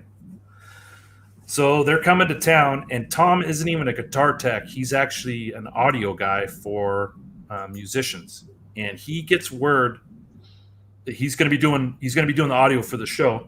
And he gets word that on the tour bus the night before, Eddie and Alex got in a fight or were wrestling, and they broke Eddie's Ovation classical guitar. And that was his guitar that he used on the bus or in the hotel room. Sometimes he would take it backstage, but that was like kind of his go-to like acoustic. Well, come to find out, Tom had a white Ovation that he had picked up in an auction, and pretty much he said he got it for free, and he wanted to give it to Eddie. But he had a motive behind this. Tom actually worked at a Kramer dealership, and he was the third largest volume Kramer seller in the United States. And he had so much pull with Kramer due to the fact that he sold so many Kramers that he had them building him a double neck Kramer guitar. So when I asked him how he got into Floyd's, and he said, well, you know, I worked at a Kramer dealership, and Kramer was the only people that sold Floyd's back in the 80s. So that's how I got accustomed to them and knew the ins and outs, because I was a Kramer dealer. So lo and behold, Kramer is building Tom a double neck guitar. And 6 months go by, and Tom calls him and says, hey, I'm just checking the status on my guitar. And this is 1982, mind you. Okay. And they said, and he's talking to Dennis Berardi, who's the CEO of Kramer. And Dennis says, about that guitar, I'm going to send you over to our artist specialist, and he'll tell you what's going on with it. And Tom's like, artist specialist? You know, what the heck's going on? So they transfer him over to this artist specialist. And the artist specialist says, we gave your guitar to Eddie Van Halen. He came in the factory one day and saw it and said, I'm looking for one of those. I've been playing a Gibson double neck SG, and people are giving me a hard time because I look like Jimmy Page when I'm on stage. I want a double neck. Okay. So this goes back to what I said earlier. Anything we make for Eddie, we can't make for anyone else. So we're sorry, but we can't give you your double neck. So Tom gives Eddie this Ovation and goes backstage after the show and says, hey, I just want to give you this Ovation, but I got a couple questions to ask you about something we have in common. And Eddie's like, everyone in the world wants something from me, but you want to give me something and you don't have any like motive behind it? And Tom's like, no, I just want to talk to you about something. So he takes the Ovation, they go backstage, and they stay up till 3:30 in the morning, drinking, talking, playing guitar. And come to find out, the yellow striped Kramer double neck that Eddie played in the 82 tour, which Tony, you saw this live, right? Yep. Tony's still on here? Yep. Oh, yeah. This was made for Tom Weber, and Eddie saw it in the factory, and they gave it to Eddie. Oh, wow. Oh, wow. So he asks him about the double neck, and Eddie's like, oh, yeah. And so this is 1988, mind you, so it's 6 years past. And Eddie's like, I owe you one. Like, you saved my bacon. I started playing that guitar partway through the 82 tour, blah, blah, blah, blah, blah, blah. Well, if you notice, this guitar that Tom Weber sent him, this thing came in the mail 3 months later at his house. Look at the color of it and the striping. So it's a Paul Dean Kramer, which doesn't come with any striping, but Eddie put the stripes on it and said, thank you, Tom, a lot. I owe you one. Eddie Van Halen, OU812 5150. Nice. So this is the guitar Tom's selling. It's on consignment at 5 Star Guitars, so he could, help pay his mortgage. I can only imagine how much. Yeah. So anyway, that guitar stems from the yellow double neck, which was originally being built for Tom Weber. Isn't that crazy? That's crazy. Wow. Wow. Oh, yeah. Wow. Nice. Pretty crazy. Pretty crazy. Wow. Any other questions in the chat as I get some fluid in my mouth from talking? I feel like it's Sunday and I'm up on the altar. You are up on the You altar. are. Splash that holy water on us, son. Yes. Please. Yeah, so I'm just looking at that yellow guitar that you put up there before, the one that it gave to Tom. It's really sad that he has to get rid of that. Mm-hmm. He said, in this live stream, and while I was there, like, this is my prized possession. And he said, outside of my family, this is like the second most important thing to me. And that's how rough it is that I'm having to get rid of this because, I got to take care of my family. Yeah. Family comes first, I guess. But it's pretty sad. But yeah, fantastic. Thanks for sharing all that with us, Kurt. That's from the string stretcher through the last little guitar on the yellow Tom Weber guitar. We're just sitting here, really happy for you, but secretly a little bit jealous that you got to go through it and we didn't. Yeah, a few other guitars. He has 2 3/4 size Peaveywolfgangs that originally Eddie made one for Wolfgang when he was a kid, and they made 20 of them. And this guy has 2 of them, those 3/4 size Wolfgang guitars, which is cool. Also, if Jay's still in the chat, I think I sent him a picture, and I may have sent one to you guys. But there is a Peaveywolfgang chrome guitar that they made for Joe Satriani. When Eddie left to go to EVH, they tried to get Joe Satriani to be their guitar artist when they were doing the JSX amp. But they actually chrome dip a Wolfgang, and I think Joe played it for a little bit, but he gave it back to him. And then this guy has it. I think that's probably all the major ones that he owns that I know of. Yeah. Obviously, crazy connections. Yeah, obviously he's got connections to get his hands on these guitars. Yeah, Johnny saw in the Discord. I think I posted a few pictures of it in the Discord. Guy's got a heck of a collection, Kurt. Oh my word! Yeah, and he invited me over to his house. So one of these days, I'm gonna go check it out and actually get to see more than what he brought to that show. So that'll be cool. So maybe we'll have another show after I get to go check out this guy's collection.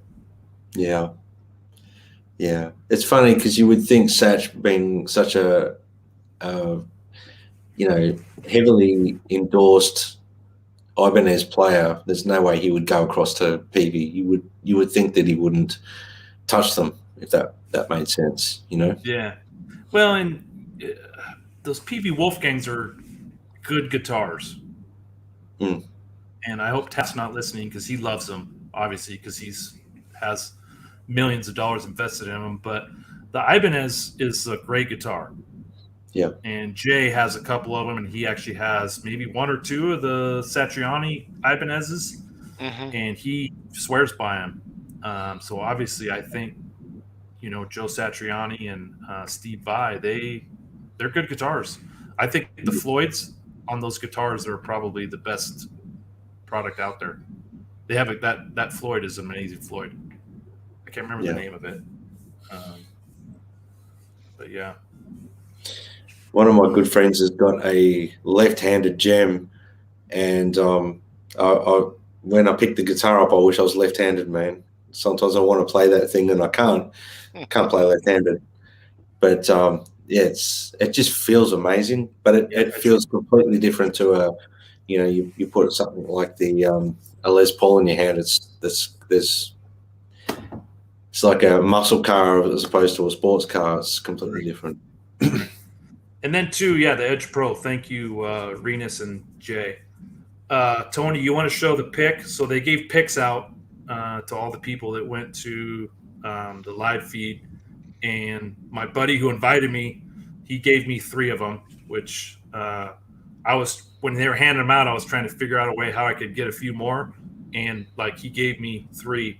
And so I sent one to Tony because he's a huge pick collector. And then Lenny Lewis, she's still in the chat. She was asking where she could buy one. So I sent my 3rd one to her.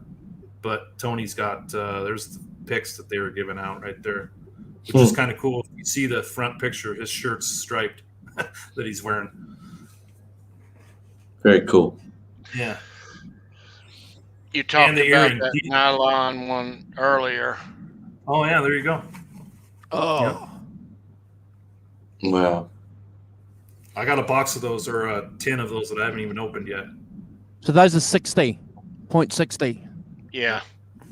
Okay.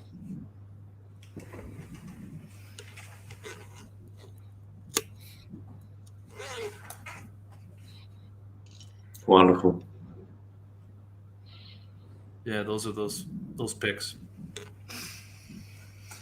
Yeah, it was a fun experience. I mean, Sounds like it, man. Great experience. Some of the guys, man. yeah, some of the guys know how much a crave nut I am, and to fall upon that, I think was pretty cool. You know, Tom gave me his phone number. You know, I sent him some money for setting up my guitar.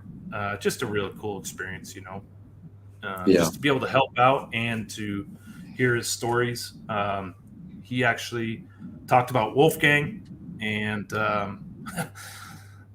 not to be controversial, but he said Wolfgang is a better musician than Ed, just because of his talent with playing the drums, bass, singing, and playing guitar. So he's like, that guy has amazing talent that outshines his father, which I thought was pretty cool. And he talked about how Wolfgang saved Eddie, which if some of you guys have read the article in what was it, the New York Times or one of those magazines, but he talked about how Wolfgang saved Eddie and basically said, you got to go to rehab, otherwise I'm not doing this with you anymore. And he said there was about a week of major tension between Wolfgang and Eddie, and it bothered Eddie so bad that he immediately went and got help. And a lot of the Van Halen fans out there who give Wolfgang a hard time, I may be opening up a can of worms here, but I don't care. A lot of people give Wolfgang a hard time about taking Michael Anthony's spot in that band. But 2 things. 1, Wolfgang saved Eddie's life by making him go to rehab and cleaning up. Actually, 3 things. Number 2, he brought the band back together and got them to do 3 tours and an album. And number 3, if you had a kid, and I'm looking at my 2 daughters and my son, if I had an opportunity to do something special like going out on tour with one of my kids, why would you not make it happen? Yeah, of course. Oh, and there's another thing too, bro. There's another thing as well too. You know, he got involved deeper with EVH as a product. You know, so we got more product for fans like us. And I'll never forget we had Jeepers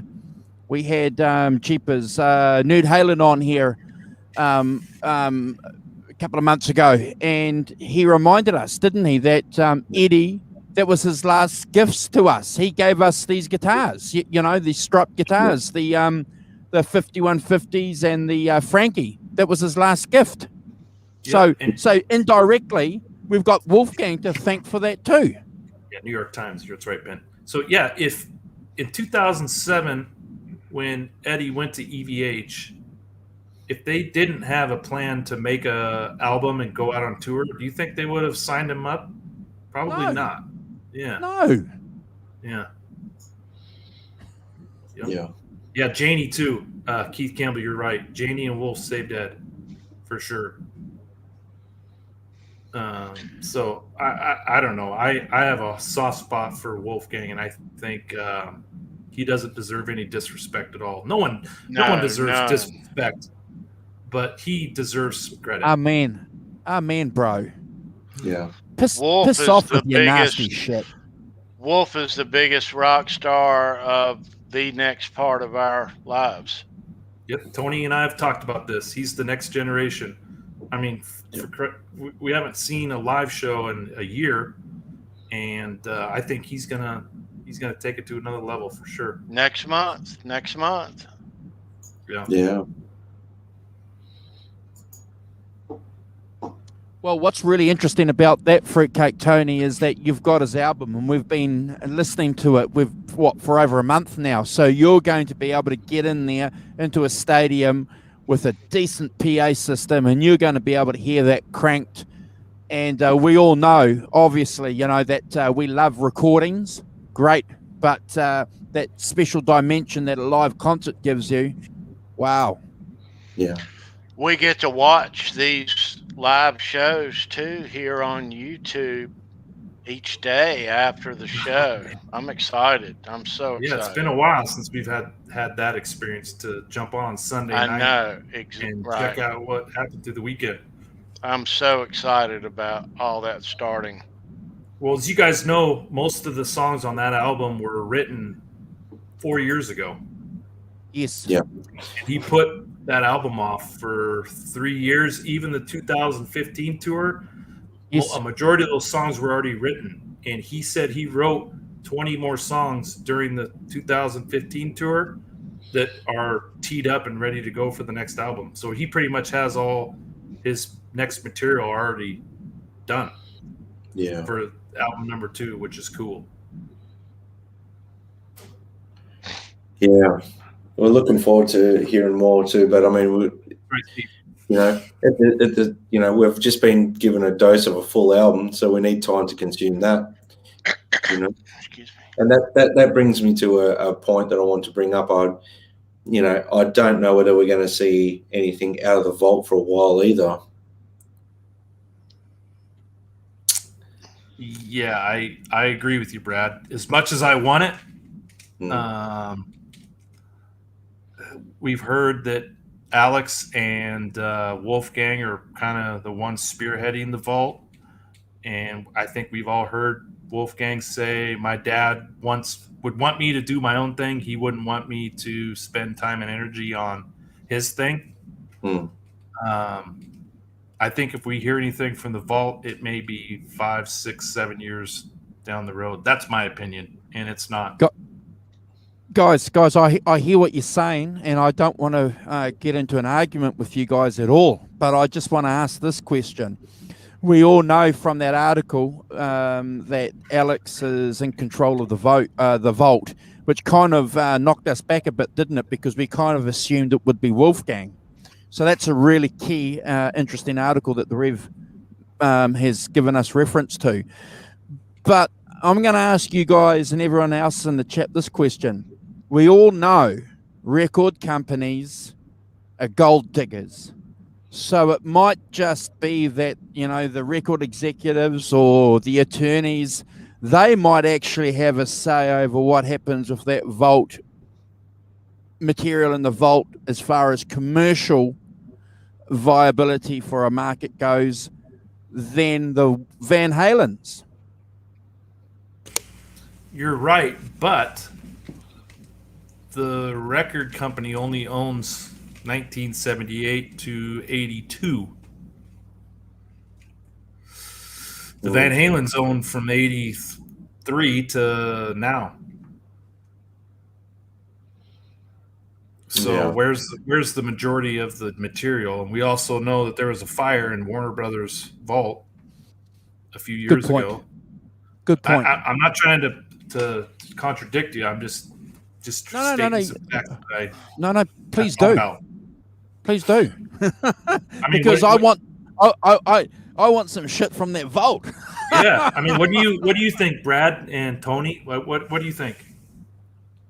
I think we might see some remasters come out from the Sammy era, maybe possibly in the sort of near future. That's what I'm hoping for anyway. That's why I'm saying it.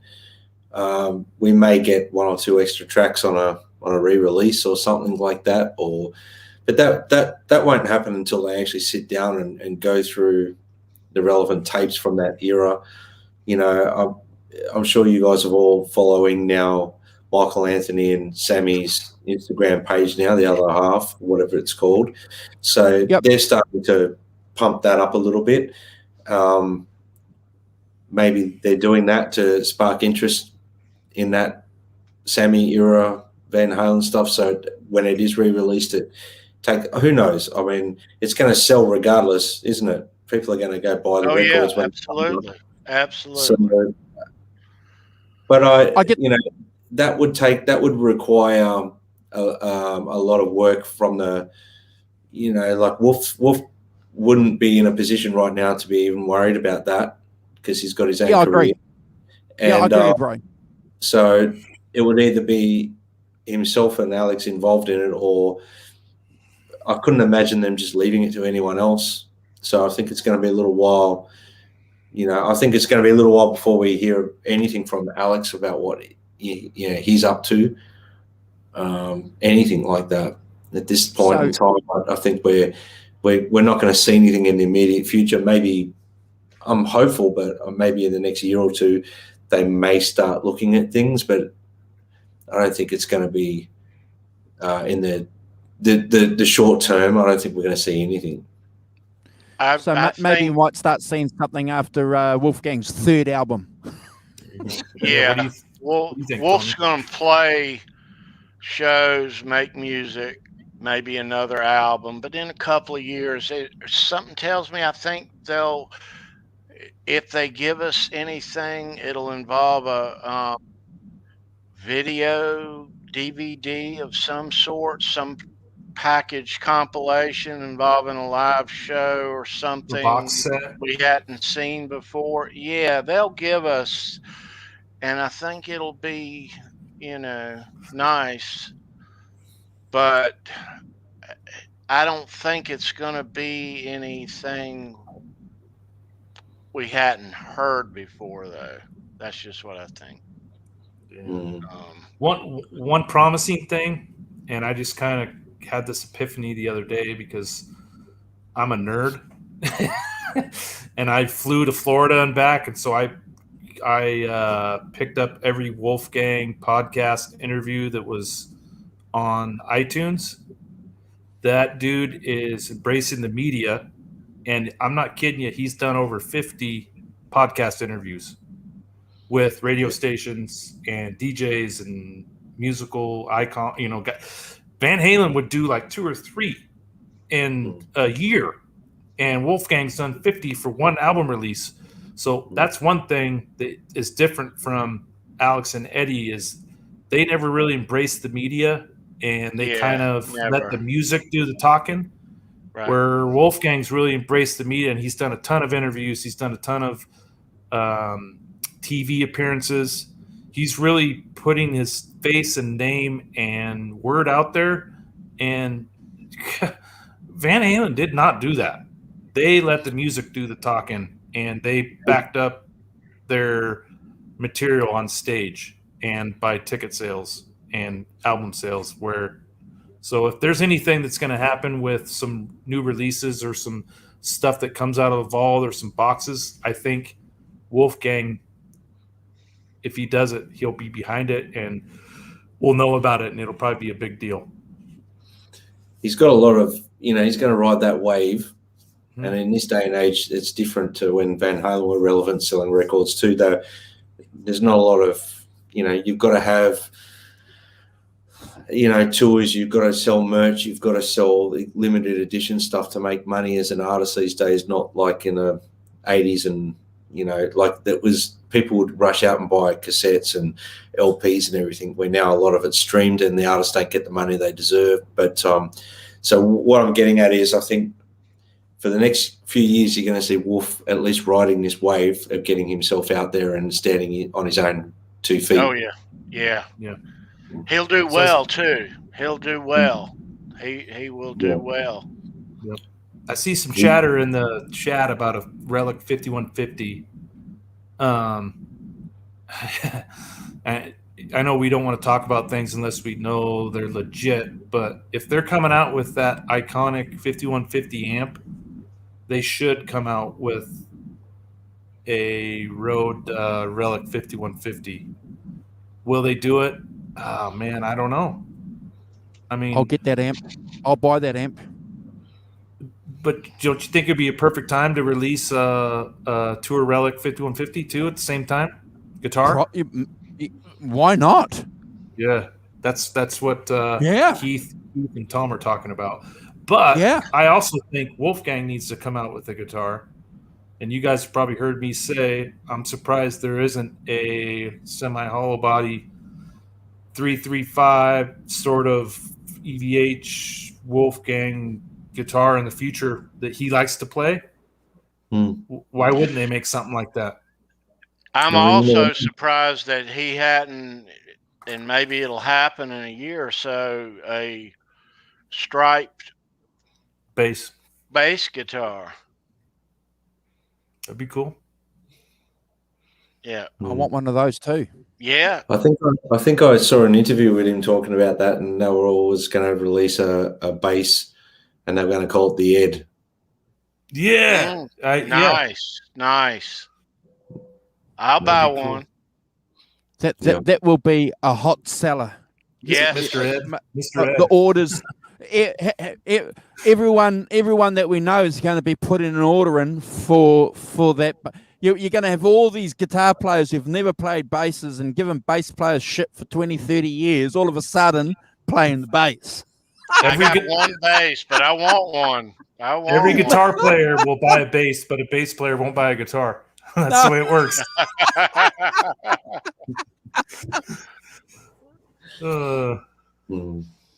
Yeah, pretty cool. I don't know. I think we're gonna get some nuggets of information, videos.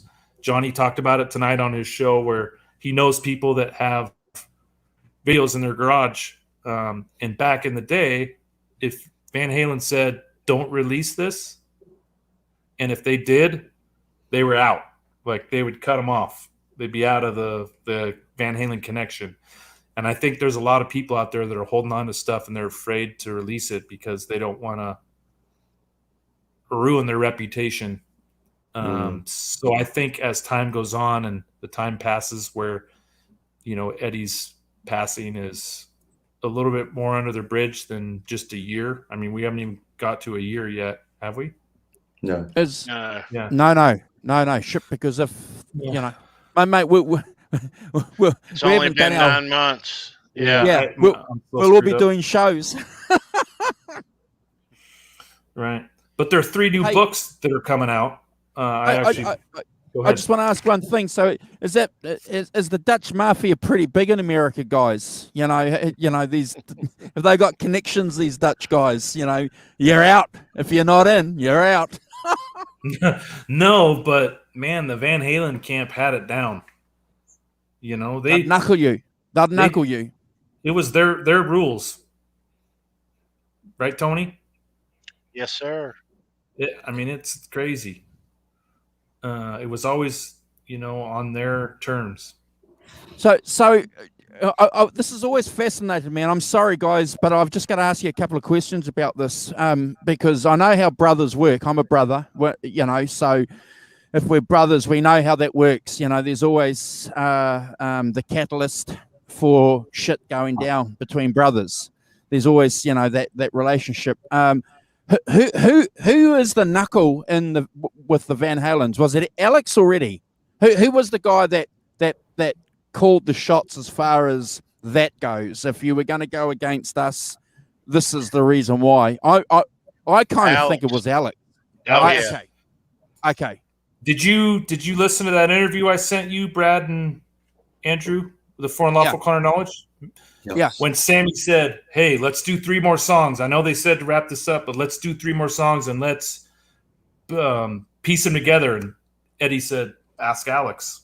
On stage, he said, "Ask Alex." That tells you right there. Okay. Yeah.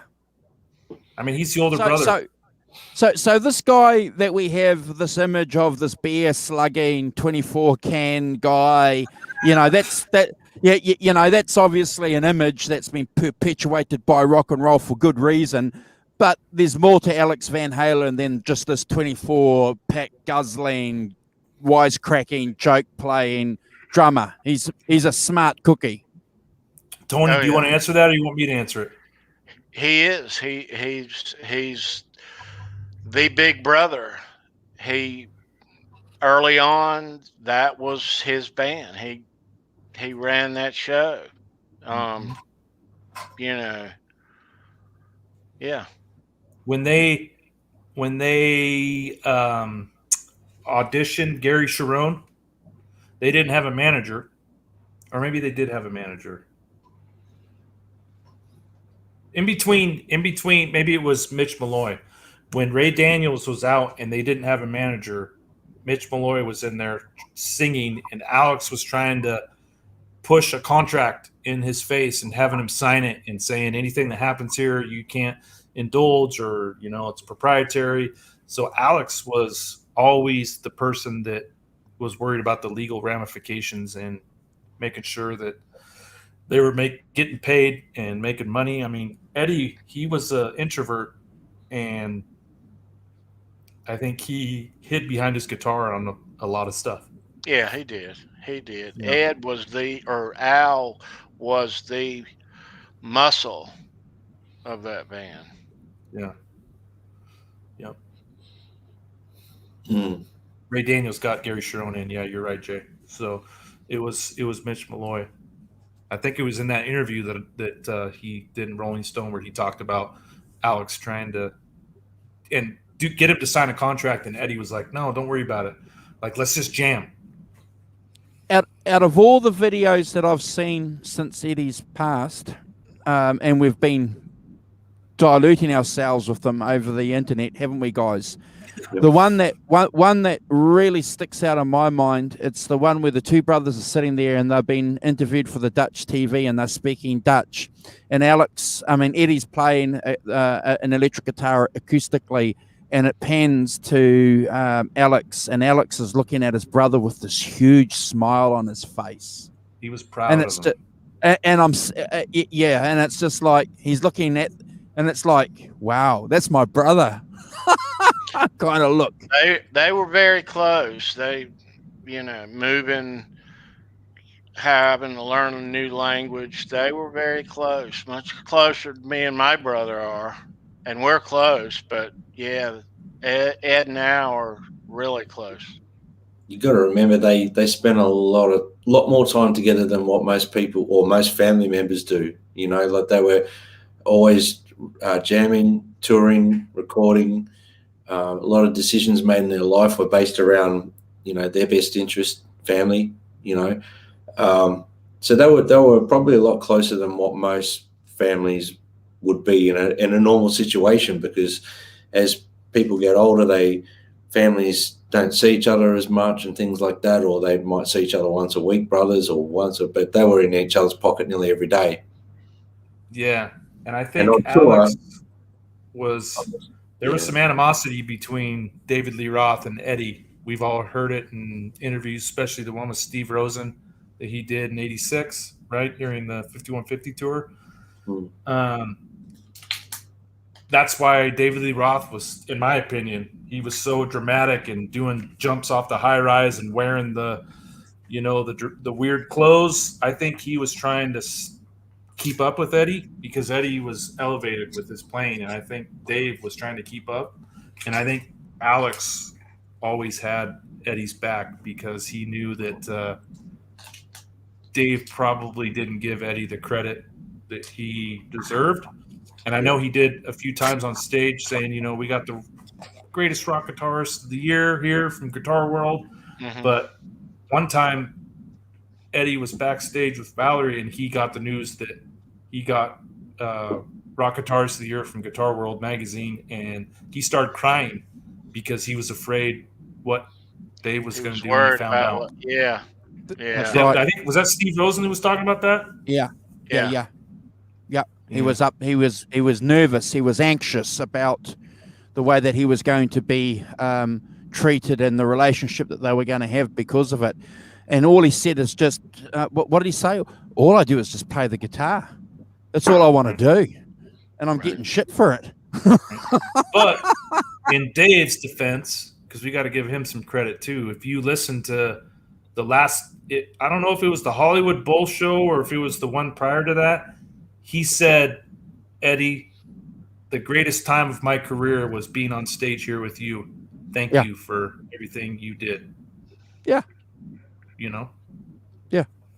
Yeah. Yeah. Which I just picked up. Give me a second. No problem, brother. Just want to do a quick shout out while the Rev's getting everything ready. Thank you guys for joining us, everybody. Appreciate it. I just picked up that DVD on eBay. Just came the other day. So it's two parts. Obviously, it was homemade deal, but you got it, brother. Last show. Nice. Last show of Van Halen. So those fans out there, this is a must. Yes. I know, Tony, you have it, right? Yeah. Got to get it. Yep. Last Eruption. Yep, that's it. What else, guys? We still got some folks in the chat. Oh, we can do an unboxing? Yeah. All right. This came. Now, is this the first one or is this the second one? Well, I don't know. Ask the mailman. I was going to swear there, but I just about caught myself. I don't know. If I get a second one in the mail, like in a week, I'll send it back to you. No, it's okay. This is from Andrew. So we got this. All of us got this thing going back and forth with these T-shirts. It's like a thing now that now Simon's got T-shirts he's made that he's going to send to us. But this is from Andrew. Thank you very much. I know. No problem, brother. Well done. Brad got well his deserved. a couple weeks ago, and I was jealous. So thank you for sending me one. God bless you, brother. You too, brother.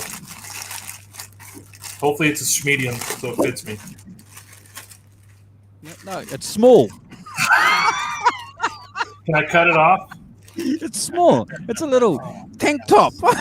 Beautiful. My rings. I earned my rings. Nice. Well done, bro. Shirt. Well done, bro. I don't have any Van Halen shirts with the rings. They're all the old school logo. So thank you. It still smells like lead paint. No. I wore it for a week. That's I wore it for a week. That's what it smells like. Come on. Can't give it to you fresh. I know it's a family show. Go! Oh, those guns! There we go. Calm your nerves, Lenny Lou. It was only a second. You can rewind it if you want. Put it on pause. Thumbnail. No. You put some flames. At 1:58. Yeah, I remember. Oh, Jesus. Oh, Sonia. Oh, guys. You got to watch out for those Texas girls. No. Andrew, do you want to show us some magazines that you got? No. Why not? No. I'll show you. I'll show you guys a couple. Hold on. I got some new ones too. I can show too. So hold on, guys. You guys. Tony, you notice this? Mm-hmm. What is it? What is it? What the hell is that? Oh, it's Put your guitar back there. F250, is it? That's awesome. I kept mine in the package. I got two of them. I got one in the package and one I can play with. Oh, no. I'll just flick through some magazines that I picked up. I managed to get a good deal on some magazines a couple of weeks ago, guys. So I'll just share with them. You got a hell of a lot. Real quick, Andrew, how many did you get? 30 odd. Yeah. Some cool ones there. Classic covers.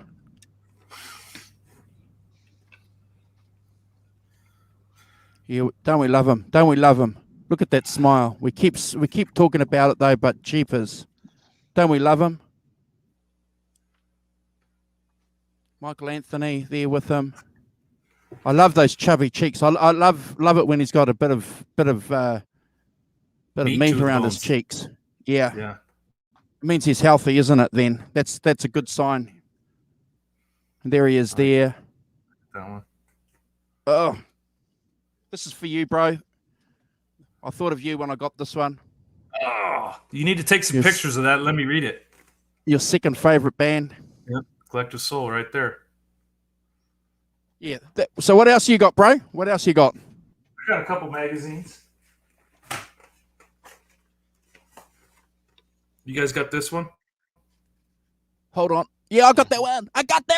That's the Dweezil Zapper. Hold on, I'll present you. That's the Dweezil Zapper interview. It's awesome. The photos in there are awesome. If you guys got to get that one. If you can see that magazine, mandatory. That one is critical. Does he talk about the Marshall in this one? Well, you got it there. Have a quick look. I haven't read it yet, but it just came. I think he does. There's some good stuff in there. He's talking about the production of balance. Yeah. Oh, look at that. Yeah, and this one, it's got a cool poster.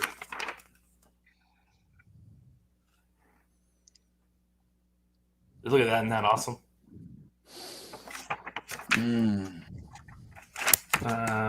And this is a new one. I know Johnny Bean just got this one.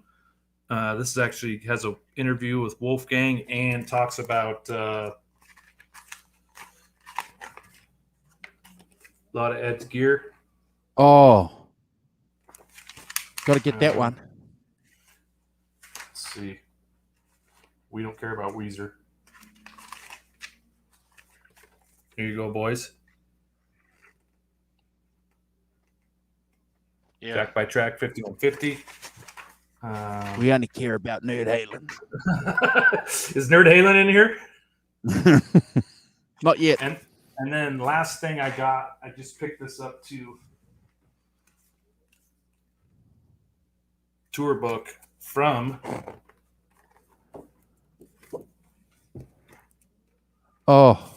Japan.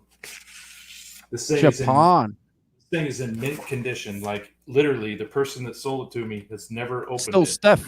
Still stiff. Stiff as I am. Oh, look at that. Hold on, I'll go through them all real quick. Good night, Jay. Jay has this. He's seen this. Oh, this is awesome. Look at this. Do you have any of these, Tony? A couple. Yeah, I have a couple. Mine are in not good shape. They're not stiff, Tony. No, they've been looked at and touched and felt up and felt up. You ever heard that saying where you touch a girl's pants? No. Is that felt? No. Is that felt? It's about to. Look at these photos are incredible. Oh, look at that. Mikey likes it. Mikey.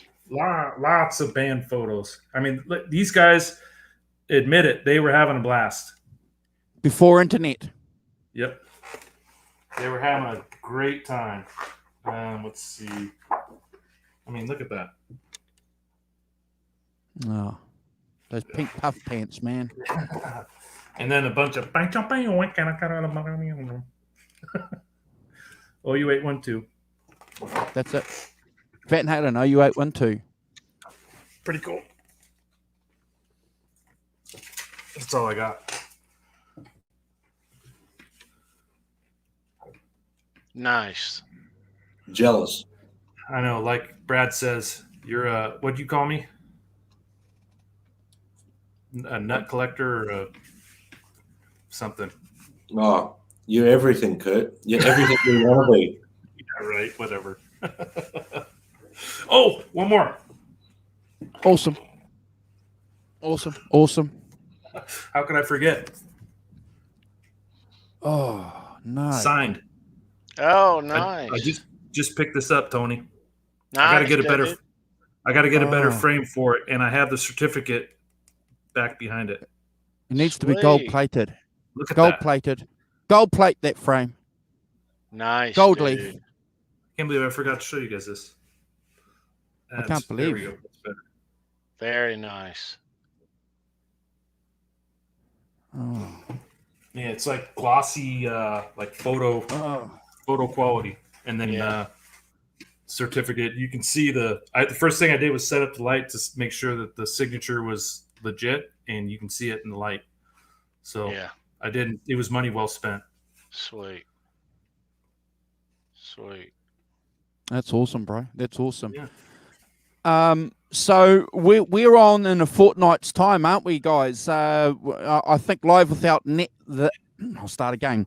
The Live Without a Net show will probably stretch over maybe 3 or 4 episodes. Certainly won't be one, because we like to do the preparation. We like to talk about what actually happened leading up to the tour or the DVD. Talk about a little bit of the gear, a little bit about the information, and then we tend to go through and do the songs and the rankings. And sometimes that could take 2 or 3 shows, because we don't like rushing these things.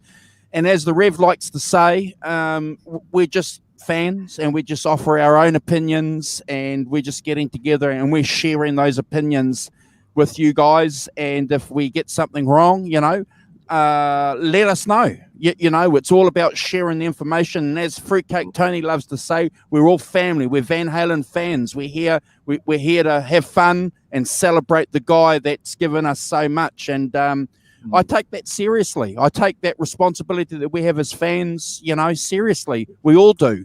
We have a bit of fun, but we're here because of Eddie Van Halen. And wow. Yeah, if I say something that's not right, or you have a different opinion, go ahead and burn me at the stake. I'm okay. That's going to be a good show, though. That's going to be a great show, Live Without a Net. And Tony, if we do 2 shows and we have Jay on one, maybe we'll have you join us for the other one. Anytime, absolutely, man. Absolutely. So Fruitcake Tony, did you see them on this tour? On 86? Yes. Yes, absolutely. Well, yeah. Okay, well, you're on then. Yeah. That DVD. Now, there's folks that like each era and all, but I must say that around that time, that was really Eddie at his very, very best. And so what they gave us with that Live Without a Net is really, no matter what era you like the best, or that is as good as it gets. Oh, if I could climb in your head and go back to 1986 and just sit in one of your ears during that show. Mm. Or did you go to more? Did you go to more than one? That year it was a couple. Oh, but you have to understand, though. We were still in shock that Roth had left the band, and they came here to North Carolina right after the album came out. Genius. And it was all new. Roth, his album had came out, and he played here just a couple of weeks prior of them. So it was all new, but that really was, in that era, that was Eddie at his very, very best. Absolutely. Well, one of the reasons why, Tony, we love this DVD or VHS cassette when it came out. One of the reasons why, and we mentioned this on one of your shows too, Tony. It's the first time Brad and I got to see Eddie Van Halen and consistently from one song to another, because all we had, guys, were just magazines. We weren't getting Van Halen on the music programs here like you guys were with MTV. We weren't getting that. So for us to get this VHS and to watch that, it was almost like your first Holy Communion, your first confirmation. Oh yeah, it was absolutely. Your first girlfriend. It was, yeah. Yeah, sure. Yeah. And I love that Live Without a Net. But the Live Right Here, Right Now is up there for me too. Oh yeah. I told you guys I went on a family vacation. My dad rented a motorhome, and we drove to Salt Lake City, Utah, and I listened to that CD all the way down and all the way back up. And then when I got home, I bought the VHS, and it was like a daily experience, just like Live Without a Net was. Yeah. So that'll be a fun one too. Yeah, I can't wait. I remember a friend of mine, he rang me at work. This is before cell phones. He said, "Man, I got the VHS." And I said, "Okay." I said, so we were ringing around to all our mates, letting them know. And anyway, I was going out with this chick, and she said, "Can I come too?" I said, No, you're not coming. This is men only. This is music. That's the first and last time we'll ever hear Andrew say that. I don't want no distractions. I can't. Yeah, well, that's true. That's a true story. And then to the people in the chat, we're gonna go through those two live DVDs, and we're also gonna do the unreleased songs, right? Or yeah, right? Isn't that what we talked about doing? Yeah. You got to do them. Yeah. Holy cow! That's why you're here. That's why we got you on the show. No, we got him on the show for this. Hang on. Bleach Ethereum. Hang on. Man. Bleach Ethereum.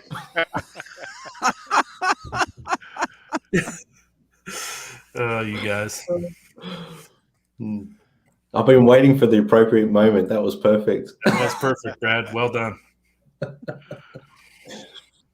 No, seriously, Linlou, it was about discussion. It was about concentrating, honestly. So that's why that VHS, we just wanted to sit there and actually, look and see what this guy was doing, Yeah, you can't talk about up and down the fretboard when there's a woman in the room. You'll it's just, yeah.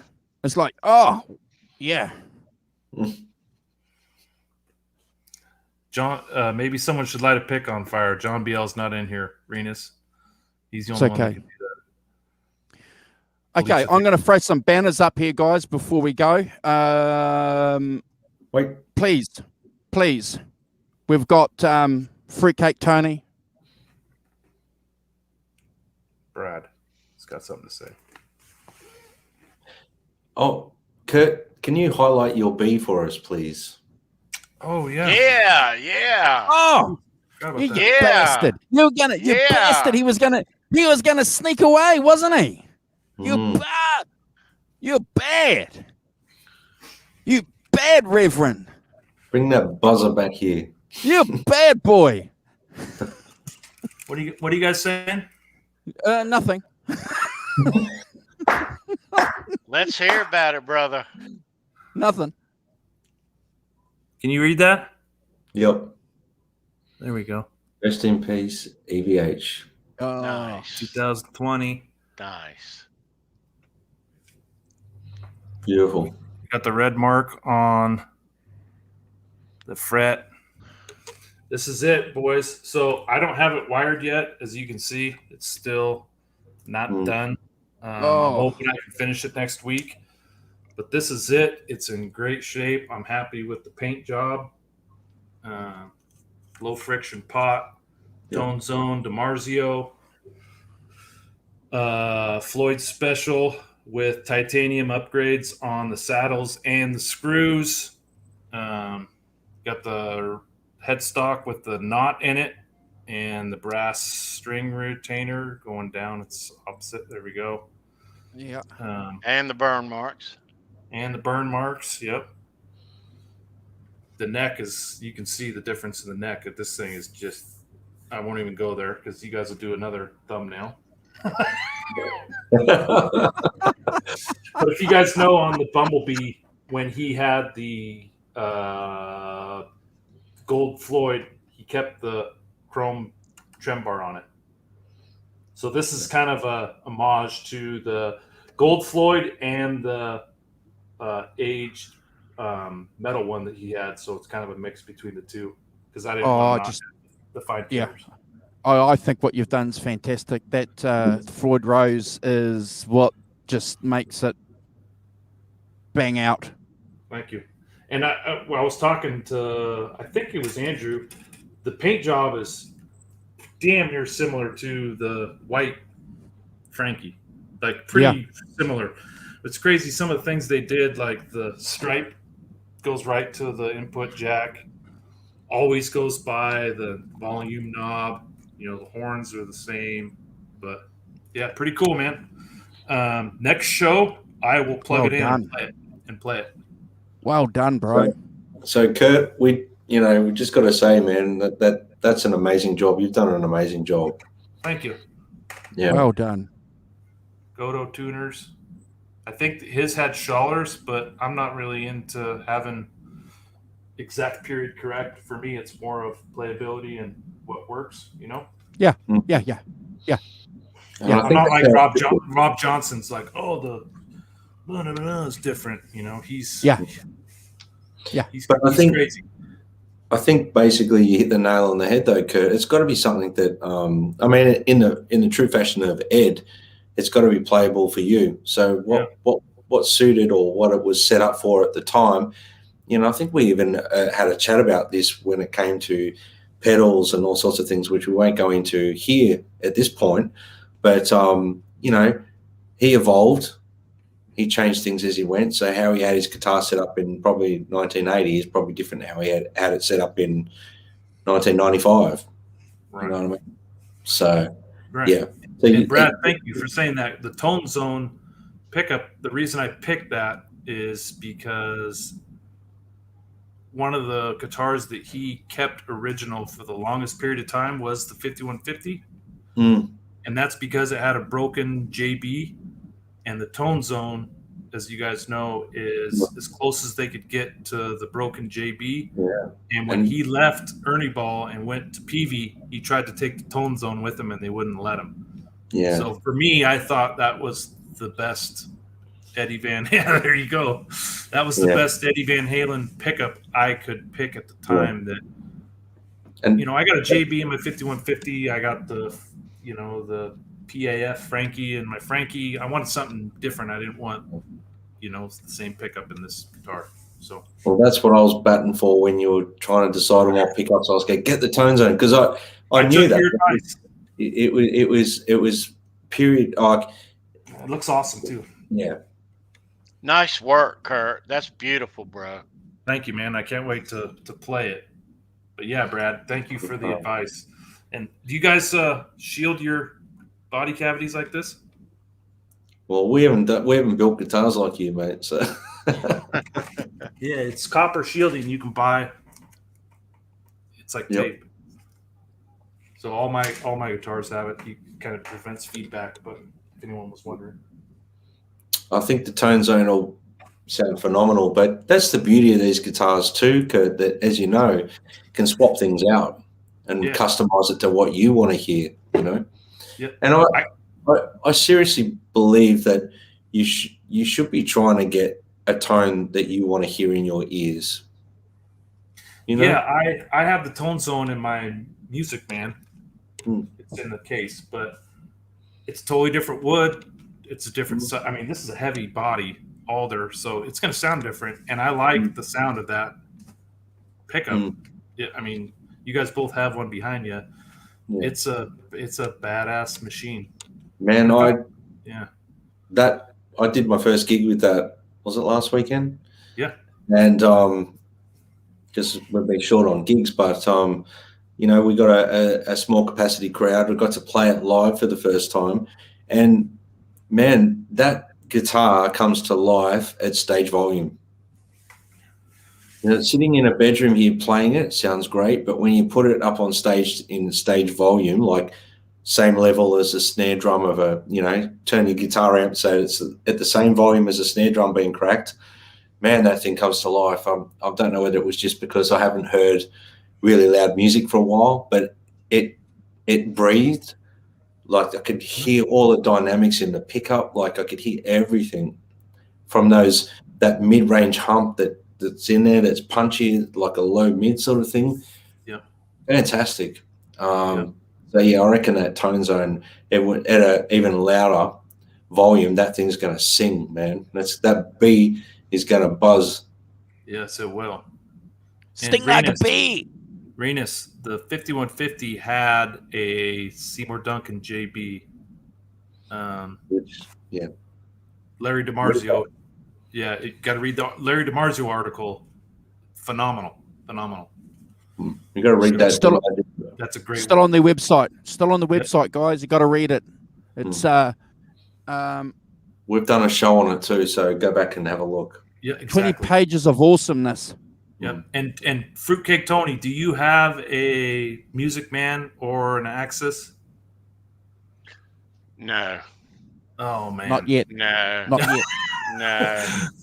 I don't. They're crazy. I know you have a Wolfgang back there, which is I want to get one of those too, but yeah, no.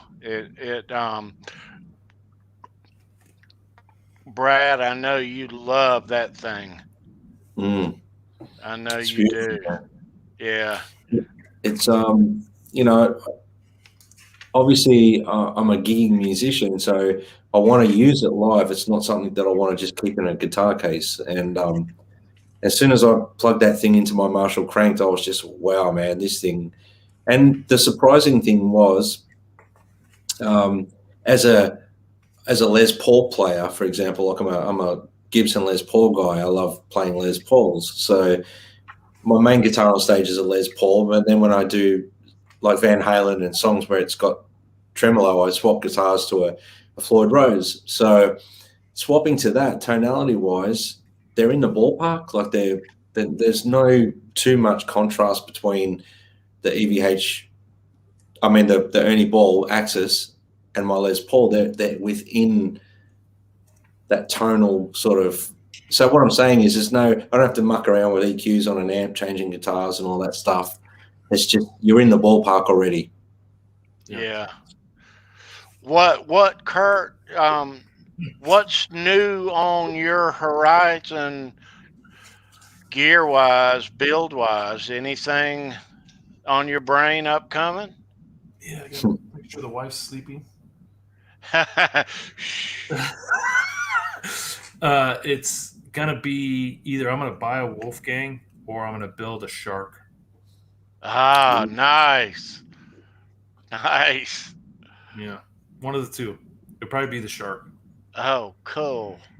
And then after that, I want to do a red Frankie like you got, and I'm almost tempted to maybe buy one from Neil. Yeah, we'll see.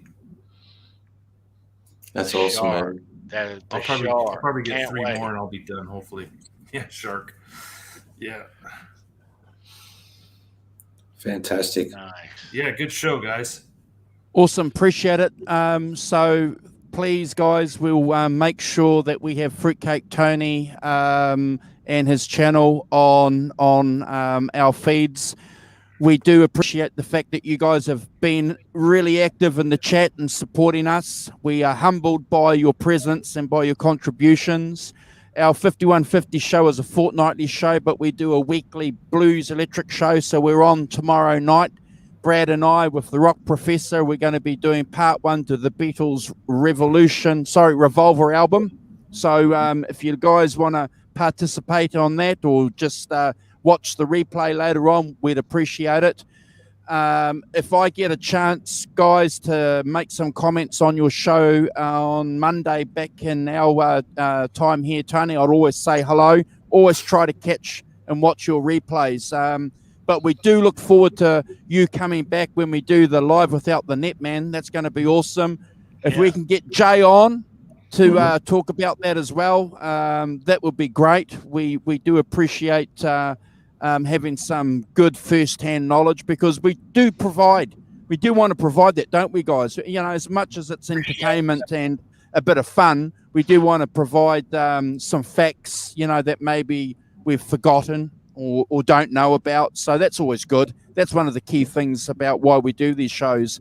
And Tony's show that he did on the US tour, on the US show, go and watch that.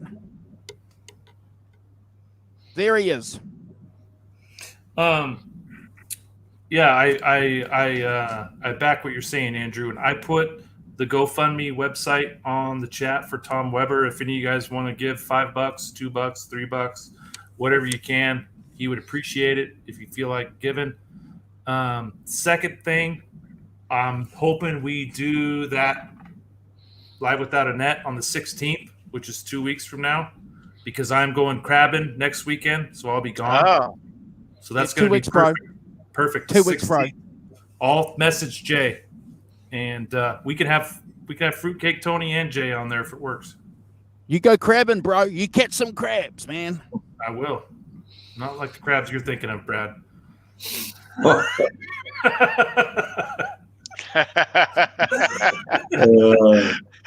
This is a family show now. Don't forget. It's a family show, brother.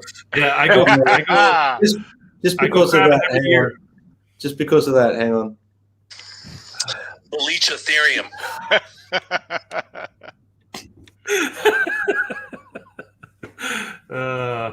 Awesome, guys. Love Actually, these do that shows, again? Andrew. Put your thumb up. Okay, so that, hold on. Stay still. Stay still. There it is. Oh, it's too good. Thumbnail. Oh It's a thumbnail. No, Tony, thanks for joining us, man. You're like Yeah. family around here for sure. Appreciate you guys Thanks. having me. I love these shows. Yeah. Love what you're doing here. Absolutely. Okay, I'm gonna say goodbye, and then I'm gonna go around from the top and then on the bottom. And if you guys want to just do your final shout outs, thank you very much, everyone. Last time I'm gonna say this. Goodbye. Stay safe. God bless. We'll see you next time. Well, yes. Thanks for joining us, guys. We've had a lot of people in the chat, which has been great. Anyone that watches this later, please subscribe. We want to get the channel up to 1,000 subscribers by the end of the year, which would be awesome. So please subscribe, share it if you enjoy it. I just saw something about a link that was broken in the chat. We'll get Andrew to share it. I'll put it in the comments after the show's over. So yeah, that if you want to contribute, then that's the place to go. And thanks, Tony, for joining us. It's always a pleasure to have you on. And always a pleasure. Thank you. So yeah, thank you so much. And yeah, my brothers Andrew and Kurt, thank you for having me on again. Thank you, Brad. Thank you, Tony. Thank you, Andrew. I think I've done enough talking for the night. So, Tony. Thanks. This has been a blast. Appreciate you guys having me. I love this channel. Love this show. Yes. Yeah. Absolutely. Happy May 4th. May the tone be with you. That's right. May the tone be with all of you. I'm not going to take my shirt off again. Chase. I won't take my shirt off again. Show us those guns. Go on, all the girls in the chat want to see you, man. Go for it. They want to see you, Brad.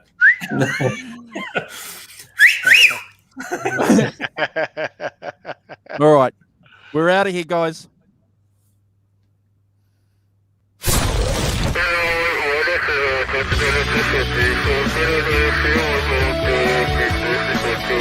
Pretty good.